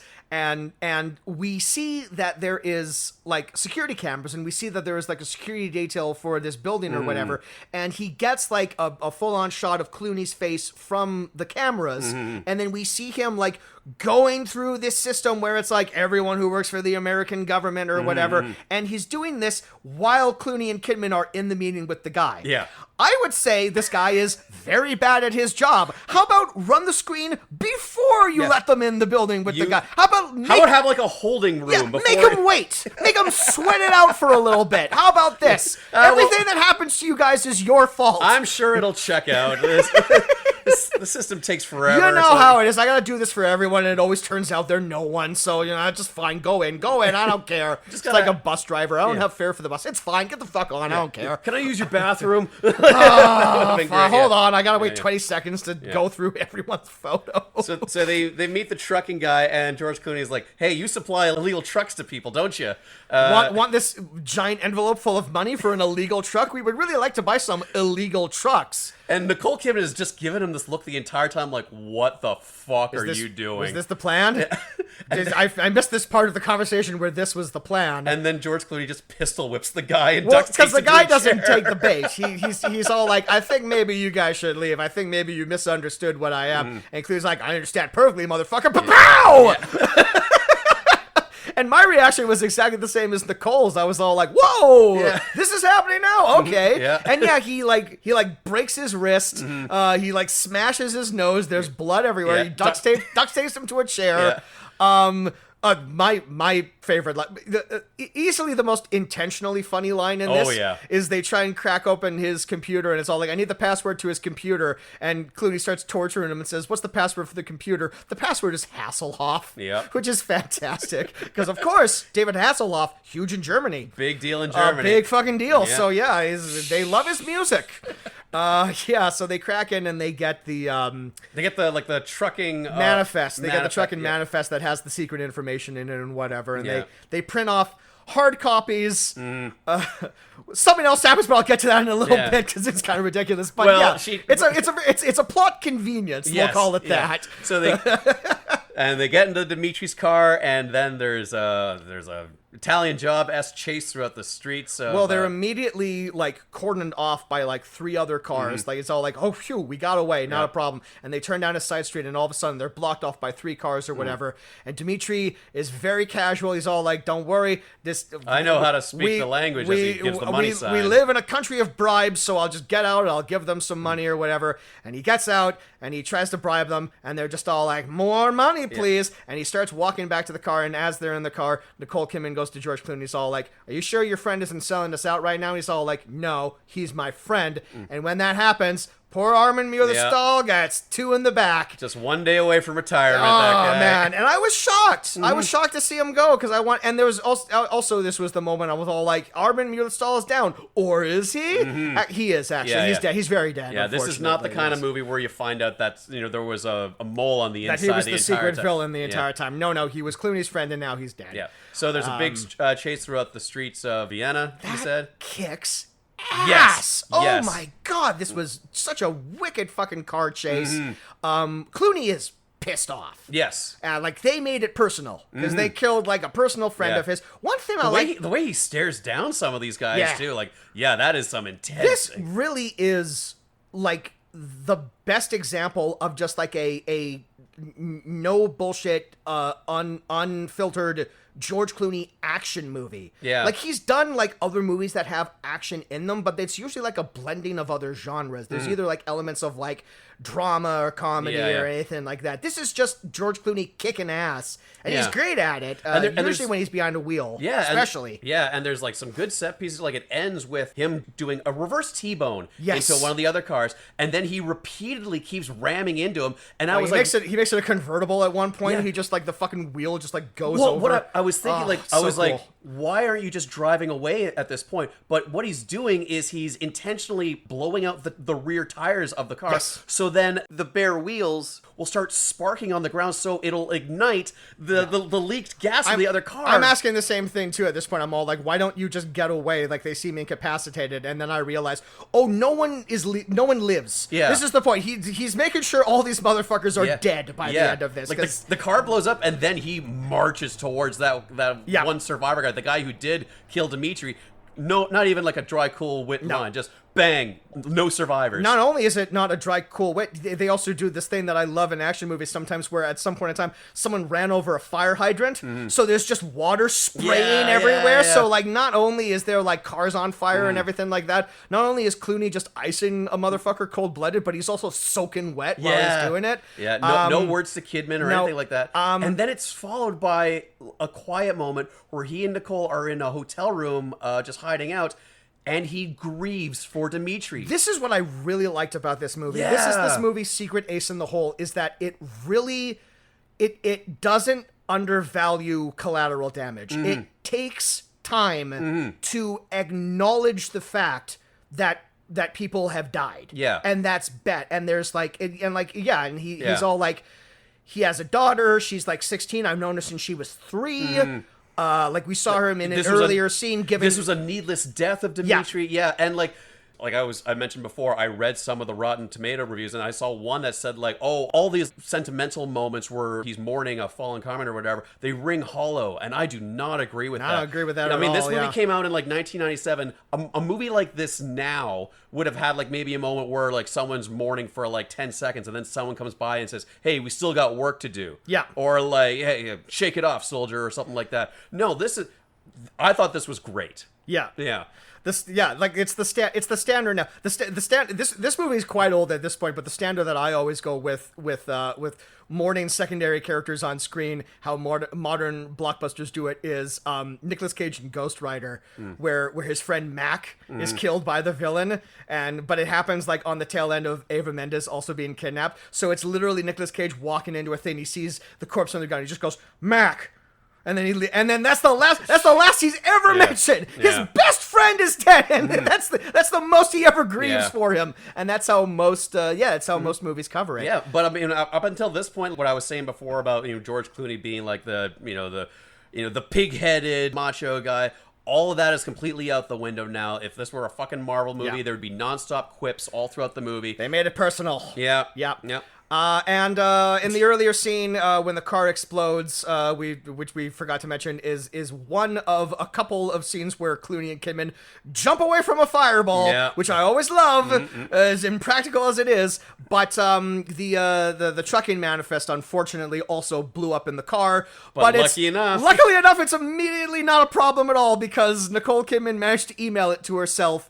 Through an AOL dial-up in 1997. I'm sure that works perfectly fine. I'm sure there were no issues sending all of those files to herself. Yeah. Why even bother printing them out in the first place? One would such argue, an emergency. If you're for this exact scenario, it's all like, oh no, the files blew up. Like 2 seconds later, it's not an issue anymore. Yeah. But whatever. So yes, they found the name, they found the information that they need, and they say, oh, this truck is expected to arrive in Azerbaijan, which is the name of a place that I never get to say outside of these type of political thrillers. It's a real place that exists, but I feel like only shows up in like Jack Ryan TV shows. Yeah, so right on the border between Turkey and Iran, they got to go and stop this truck. And they realize if the nukes hit Iran, that's it. They're gone. We can't get them back for some reason. I don't know, but yeah, exactly. We can't let those nukes we're on get the to next. Iran. We're on the next flight to the U.S. Air Force Base in Turkey. Yes. They're there. They're everywhere. They're the U.S. military. They're all over the place. They're the octopus of the world. They got tentacles all over the place. Or you got your phone out. You wanted to? No. I have the plot up on Wikipedia because I was saying this off mic, but I wrote down my notes in this shitty little notebook. I appropriately. It is a Nespresso notebook that I got when I got my coffee maker. Kismet, I didn't even realize how appropriate that was. But it's garbage. I can't read my own writing, so I'm just reading the Wikipedia synopsis. Well, espresso, you have the quality of your book matches your coffee. Oh boy. So is this the point where Soda Popinski is in the convoy, and they're trying to get into Iran, but there are a ton of refugees from a bunch of different countries also leaving because there's this unspecified civil war going on, and everyone's trying to get out. I love this character so much. I think I might be jumping ahead a bit, but it's like these 3 characters are in the car. There's also a team in the back of the truck that are rigging the nukes. They're activating the nukes, and they're doing something to one of the nukes so they can put a nuke in a backpack. They're taking like the warhead off of a nuke and attaching like a timer to it. Yeah, they're making a mobile to it. Well, because how else will we know if the bomb's about to go off if there's not a countdown timer? It's not like you can just blow these things up without one. But there's this. I love this villain, this secondary villain, because they're sitting in the car and they're looking at all like the people fleeing their families, carrying their worldly possessions on their back, and he's all like, look at this human trash, look at this human garbage or whatever. And some, I forget what the person says, but the Soda Popinski clarifies, is all like, I don't hate them because like they're Muslim or they come from like a certain area. I don't hate them because of what background they come from. I hate them because they're poor. And I'm just all like, this guy's like a Captain Planet villain. I love him. He's great. And then Clooney rings them up. Okay. This is the only part of the movie that I fundamentally did not understand. Maybe they explained it in an earlier scene and I just wasn't paying attention. how on earth does Clooney get the phone number for this car phone? How does he immediately... Because it's on the manifest that they got from the trucking company. Oh, thank you. Okay, that actually maybe makes a bit of sense, yeah. I would have thought that because, Clooney had, like, the experience of just mingling with the Soviet allies for, like, espionage purposes, he just happened to have his contacts in his phone. Sure. So they have... they met at, like, a mixer or something a couple of years ago. So they have, like... I think they sound like they have a history. They infer that they have met before. Yeah, absolutely. Yeah, because they met along the way sometime. Yeah, because like Clooney's like, hey, remember that one operation during Desert Storm and all the missiles hitting the side of the trucks? At some point in time, Soda Popinski was like an above level, just like Russian general or whatever. So he probably... Now he's like defected and he's like an old... Now he's a supervillain. Yeah, absolutely. He's in charge of a splinter cell or something. Yeah. But they have their like 1997 like drone technology, I guess. That's like... The thing is they don't know where the truck is. And they know the truck is somewhere in this general area. Yeah. They say it's like through satellite footage, but from looking at those pictures, like they're clearly crane shots from over a hill. Yes, very much so, yes. Satellite image would be much blurrier and much harder to see. And much more, bird's eye view. So Clooney does kind of like this Xanatos gamble where he calls the villain and it's all like... we're going to hit your truck with a missile. We're gonna remember that footage of like the people in the truck getting hit by the missile? That's gonna be you in a couple of minutes. And they're all like, wait for it, and they wait for the one truck to move out of the thing, and it's all like no car has ever tried to maneuver out of a traffic jam. Right. And it's not like this guy is just mentioned that he holds utter disdain for these people on the road, so it's not like he's just gonna run over like a bunch of people or something like that. Well done, Clooney. Yeah. He's trying to do the needs of the many outweigh the needs of the few. Sure. But yes, so now they've identified where the license plate is. Yeah. Now they realize where it is, and they have this arbitrary ticking clock before they enter Iran airspace, and they lose them forever. Dude, so many ticking clock elements just keep ramping up in this movie. When one ticking clock ends, another one starts. Exactly. It's pretty good. It's a great way of keeping the propulsion of your movie going. It's a great way for the tension to always remain on like an upward trajectory. Yeah. Yeah. And we didn't even mention this at all yet, but the music is by Hans Zimmer. Absolutely. Which goes a long fucking way to making this stay exciting the entire way through. And it does that thing that I love in, like, political movies that involve Russia in some way, where a lot of, like, the themes have, like, this undertone of, like, Russian chanting, where it's a lot like, I apologize to the continent of Russia for that Swedish chef noise that I just made, but I know what you mean. I'm describing it badly, but the Wagner-esque deep choir. Exactly. I'll have to run this through the books, but I think I can say with some assurance, probably the first movie we've covered with a Hans Zimmer score. I feel like that's probably true. Yeah. So at this point in time, Clooney and his team go up in some Apache helicopters, but they don't have authorization yet to go. Oh, that darn authorization! Because it's Russian airspace, and the president, I guess, early in the movie was like adamant that like the missing nukes are a Russia problem. And I'm like, no, you're a bad president. And Kidman, it's the classic thing where like the president is often mentioned, but never seen. I think there is like a news report that identifies the president is meant to specifically be Clinton. Yeah. Like this is a movie that takes place in the real world. Yeah. So obviously they couldn't have an actor playing Clinton or even do that thing where they just have news footage, but they edit it a certain way or whatever. 1997, Clinton had other problems. He had other things going on probably at the time. He was probably happy to be all the Clinton news associated with something like this. All the Clinton news dominating CNN was covering something else. Something else was going on. Yeah. An explosion of a different sort.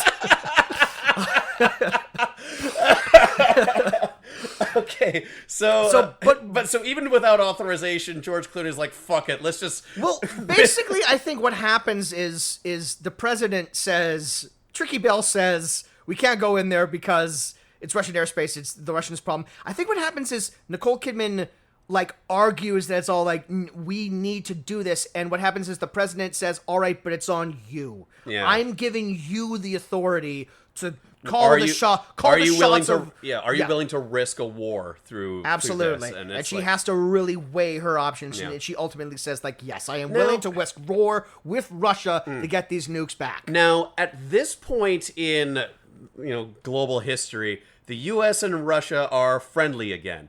Can't you just call up the Russians? Friendly with some big old quote marks around it, let's say. But surely you could say, hey, Russia, you know those nukes you've misplaced?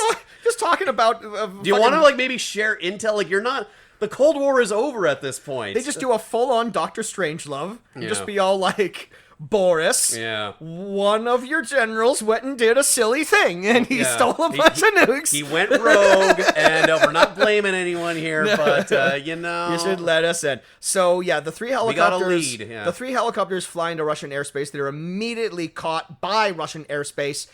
George Clooney is trying to argue, we're trying to stop like 10 nuclear warheads which have been stolen. They're on their way to Iran. The ones that are all over the news. And the Russians won't have it. And they say, you gotta get out of our airspace or we're going to shoot you down. And it doesn't work. And one of the helicopters blows up.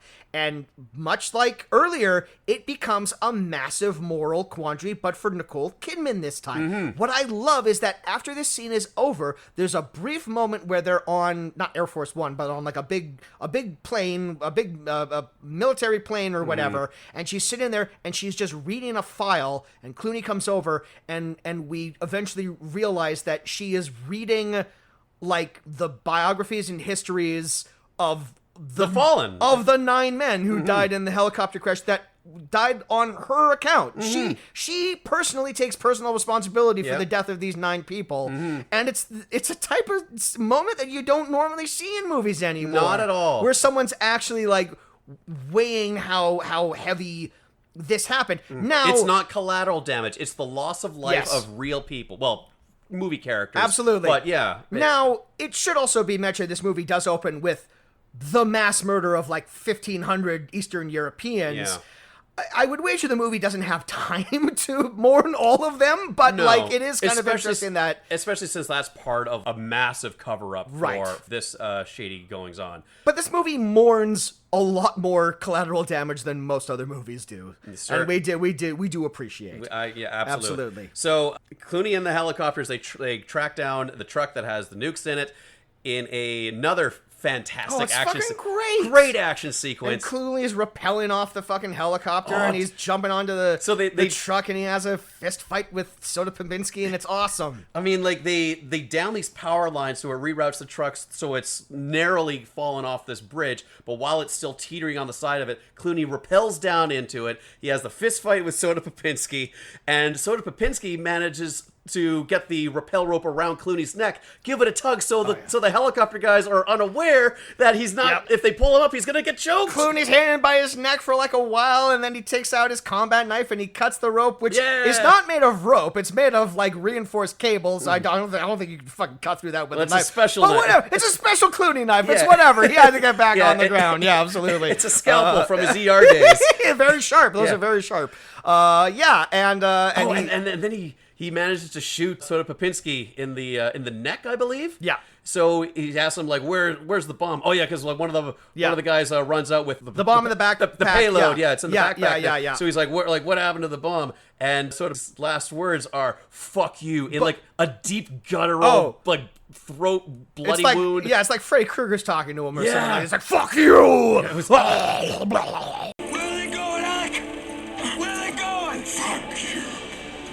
It's like, it's great. It's great. Yeah, it's very cool. And then like the truck is teetering over the side, and Clooney's trying to like get another rappel rope. He's trying to hook the cable onto the nukes. It's not long enough. It's not quite long enough. He's like, he's trying really hard, and then he gets it, and then it goes over the edge, and he's, it's great. It's all great. It's all fucking great. And the driver of the truck is reaching for a flare gun to shoot back at the helicopter, but he misfires, and so as the truck is falling to the floor of the canyon, That's when we see the big fireball explosion. So there's Clooney clinging onto it, and we see the nice green screen effect with all the...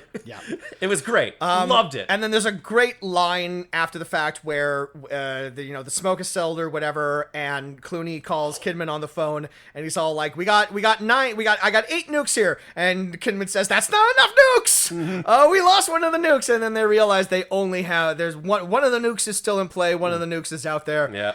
And then, because there's the bomb maker is like dangling off the side of the bridge I'm or whatever. not quite dead yet. Yes, I went to Harvard. Hello. Yes, and they pick him up and they find out that this is Ash, right? This is the character of Ash.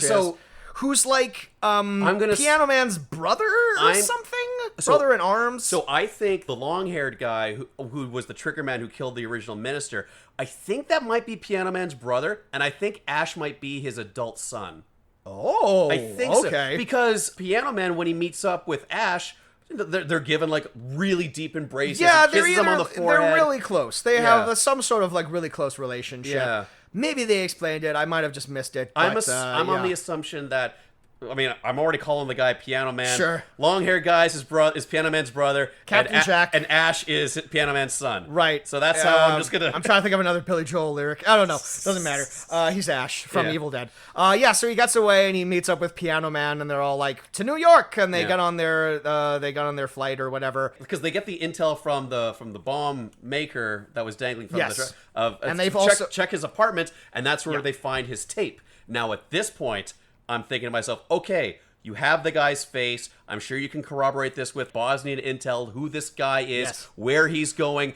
As soon as that plane lands on the tarmac, they're going to swarm it. They're going to arrest the guy. But what I'm sure you forgot about is the same thing that I forgot about, Jason. This movie takes place in a pre-9/11 world. This is 1997. That's right. There is no NSA. Absolutely. There is no internet database of people's faces or whatever. And also, because I was thinking the exact same thing when the plane lands. It's all like, okay, great. They got this information. He's a Bosnian minister. You know who he is. You know where he's going. He's a Bosnian alternate, and that just happened like the day before. Yeah. So they don't have those fucking files yet. Nothing's been updated. No one has. They just have like a screenshot from the videotape of like, okay, this is our bad guy. We have no idea who that is though. So it's and that's how life worked in the late 90s. Yeah. We didn't know. There's an establishing shot of the New York skyline. When I saw those twin towers, I was like, oh right! Movies take place in the past sometimes. Movies take place in the year that they were made. In this case. That's how recorded film works. So they watch his Jigsaw tape, and he has the line where it's all like, I want to take out the Peacemakers. Title drop.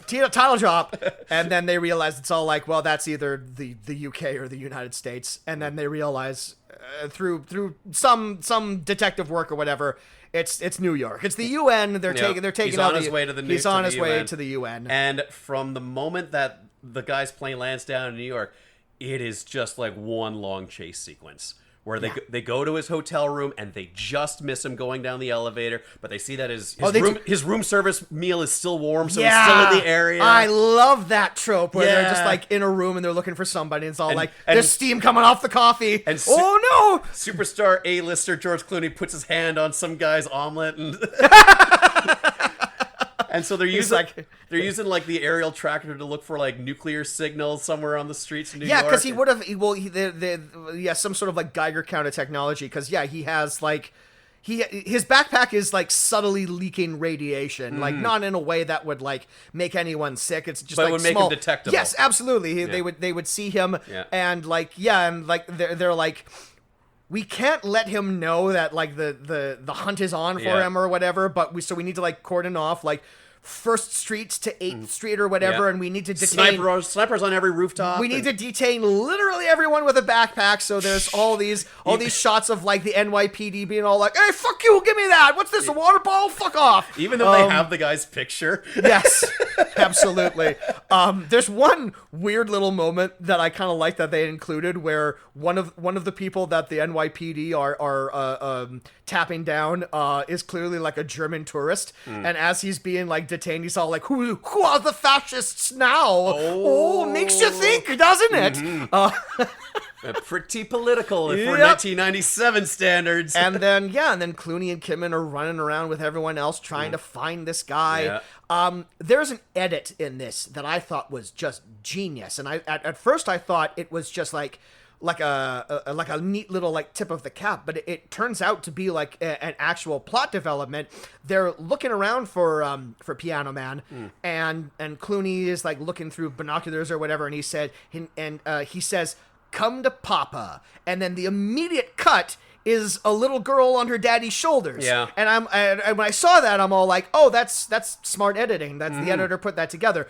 It turns out the guy is actually behind the little girl, and and that's why the sniper can't take the shot. He's it's inferred that he's maybe even using her as like a human shield because he's aware of the fact that snipers are probably looking for him at this point. I'm all like, man, again, that like they thought about this. Yes, they did. They thought about how every scene inferred like into the scene that went into the next one, and it's all like, oh, how refreshing. It feels good to watch a good movie, doesn't it? Yeah, absolutely. So they meet up with Piano Man and his brother, and George Clooney shoots him. Well, they have a great like standoff moment where in the alleyway, two NYPD cops notice him, and they're all like, "Hey, uses the guy we are looking for. Hey, what the fuck's going on what's over going here? on here? I'm trying to get a slice. New York City, baby. Oh, and I'm walking here. Go Mets. And yeah, exactly, all of that. Yeah. And they have their guns drawn on him, but he's shielded by some trees. Yeah. So the sniper. There is a sniper who has noticed him, but he can't get a good shot on him. Yeah, he must have stopped somewhere behind the trees. Something must have stopped him, and that's where his brother comes by and he shoots the cops. And he shoots the two cops, and they get away. And now there's two of it's them on the run. Now it's a running chase. Yeah, yeah. But now it's the poster. Now it's Clooney and Kidman running on the poster, and Clooney's got a gun, and we gotta get through New York, and we gotta find these guys. Like parkooing over taxi cabs and everything, and ducking around alleyways. Yeah, and they get into an alley, and they shoot the brother, and Piano Man's like, no, and he manages to get away, and then he turns down the corner, and they're all like, we gotta find him before this bomb goes off. And then Kidman goes, wait, do you hear that? Yeah. The faint sound of a children's choir. Because they mentioned that he was, I don't know, like studied music or whatever, or something like that. So music will be his undoing. And he's in like the big New York cathedral. The big New York cathedral, which I read in the trivia, is not an actual building, because they tried to find like an actual New York church to shoot in, and they found a couple, and then the church found out what the plot of the movie was, and they were like, no, thank you, we don't want to be involved. What? So that entire church is CGI. I mean, the interior, It's a set. The interiors are a set, but the outside is a fake church that they put, because people who know New York geography are all like, hey, that's not that church. That's not a church there. I know all the churches. Yeah. But also just the fact that it's like the distance between where Kidman and Clooney are and where the church is. There's no fucking way she heard a church choir in the middle of downtown New York in the middle of the day. Yeah. No, During ma'am. gridlock traffic. No, thank you. Yeah. But it doesn't matter, because they know where he is. He goes into the church. He's like, he's bleeding out. Get all these kids out of here. I got a bomb. And then they have... How do we disarm it? Is it on a timer? Is it a passcode or something? And it's like, I'll never tell. And he shoots himself dead. Yep. And they have a standoff with him. And he shoots himself in the head. And then, like, after what feels like fucking 30 minutes of them having this foot chase that escalates to a gunfight run through the streets of New York, now we got, like, a countdown timer before the bomb goes up. And, like, the action never fucking slows down. Complete with that fantastic trope where they look at the timer and it's all like, we have 2 minutes to defuse this. Bomb squad will be there in 4. Much longer than 2 minutes of movie time continues to happen. Yeah. But it's like set up, and according to the IMDb trivia, this actually is more accurate than some nuclear science in most blockbusters and whatever. Apparently, what Nicole Kidman does is technically the right thing to do at this point. There's like an outer shell of the bomb that's like containing the plutonium, and if she's able to crack it open, the bomb will explode, but the nuclear part of the bomb won't explode. Yeah, it's the best way I can describe that. It's a way for you to destroy the bomb itself without setting off the nuke. Yes. Yeah. So they do that. It's not like she doesn't have to cut any wires. I would have loved it if she cut a wire. All the wires are red, so it's not like a thing. She doesn't have to cut the white wire or the blue wire. No. But she's just trying to crack open the outer shell of this Kinder Egg, and she gets like a pocket knife, but then it breaks, and she's all like, fuck! Give me your gun! I'm gonna hammer this knife with a gun! I'm just gonna fucking like 3 of the most deadly nuclear weapons weapon. And they do it, and she cracks it open with like 3 seconds to spare, and then her and George Clooney crash through the stained glass window, shove through a stained glass window, and another explosion. And I just went, fuck yeah! Yeah. You know that thing that's going around where they'll show you a video, and it'll be all like straight guys will be like, fuck yeah. Well, this is one of them. I'm not quite straight, but I went fuck yeah at this moment. I went fuck yeah a couple of times because this movie rules. Yeah. And the day is saved, Yeah. and we cut back to the swimming pool at the Y. Well, where Kidman and Clooney are ushered into separate ambulances, and they're taken to separate hospitals. One believes or whatever. But then we circle back around, and Kidman is back, and she's doing her laps. And then she comes back up, and it's not another government official. It's Clooney. Well, he is a government. He is a government official, and she's all like, "They give you some new medals." He's all like, "Yeah, they gave me a couple." In a very good Clooney delivery, he's all like, "Yeah, I got a couple. It's fine." Yeah. Yeah. And then he says, "We got a little tradition going on whenever they go on mission, and we come back, take the other guy out for a beer." And Kidman's all like, "You made that up." He's like, I did. I made that up. I'm a little stinker." Yeah, they're pals now. They're pals, maybe a little bit more. I don't know. That's up for us to decide. That's up for us to decide. Left it ambiguous. And it's very cool. And he waits for her to finish her laps. And then the movie ends, and it's pretty great. Yep. Jameson, does this movie have a certain something? I think it's pretty obvious. I fucking love this goddamn It's really movie. good. Yeah, this is great. It's really good. And again, and I'm not saying like, oh, this is great in like a so bad it's good laser mission. No, kind not of at way. all. No, and I'm not even saying like, this is like a really good movie in the way that like No Contest is one of our favorite movies. This is genuinely a really good action movie. I would just say that this is just a really solid, down the line, no bullshit action thriller. Like it's the perfect like afternoon watch. Like it's a great movie to just have on. You don't even really need to fully pay attention to it. Yeah. But when you do pay attention to it, it makes it better. It surprises you with like a surprising amount of depth that you don't really associate with these type of things. Yeah, all the action is brilliant. I'm gonna say this. Like Mimi, you did a hell of a job on all the action set pieces here. Like I was saying before, I think it knew when enough to lean into the cliches to at least establish who these characters are and just to get the ball rolling. And then after a certain point, they dialed it back, and now we're treating this like this is an intelligent espionage thriller. But not an indecipherable one. No, Again, like you watch some of those Harrison Ford, Jack Ryan movies, and it's all like, this is good, but like I can't understand a lot of what this jargon is. Who is you that know? guy again? Yeah, exactly. How is he related to this? Yeah. I really like Piano Man as a bad guy. I thought I love sort of Popinski as the bad guy. Yes. That was maybe my biggest flaw, is that there wasn't a little bit more of him. He's just such a great. He is a mustache twirler, and I really loved him. I just love the fact that he had the line. It's all like, "Oh, I hate poor people. The only poor people I want to hear about are the people who clean up my pores down at the spa." Yeah. No, this is great, and like I was just saying just a few minutes ago, it really ratchets up the action scene, so it feels like there's like a constant escalation throughout the movie. It's like, you know how like the first 30 minutes of Fury Road are just one long action scene?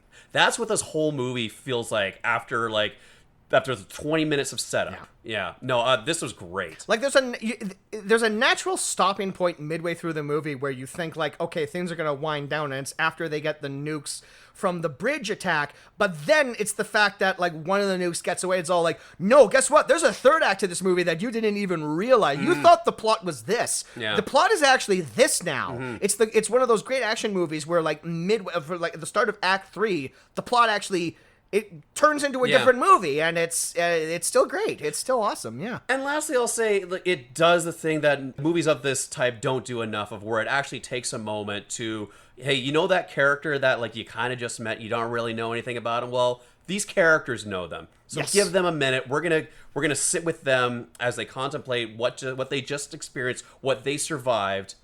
and then it carries on from there. Yeah, I thought this was great. Yep, a smart little sleeper that, you know, that came and went, and people largely don't remember it outside of, as I mentioned before, the footnote of the fact that this was the first DreamWorks movie, and it's an early Clooney and a mid-career Kidman, and people seem to remember it fine, but we're here to tell you, you know what? Give it a spin. It's on Netflix. It's a good couple of hours. It's a good way to spend a couple of hours. Yeah, I totally disagree with like the critic consensus on Rotten Tomatoes about this 48. movie. That's ridiculous. That's totally ridiculous.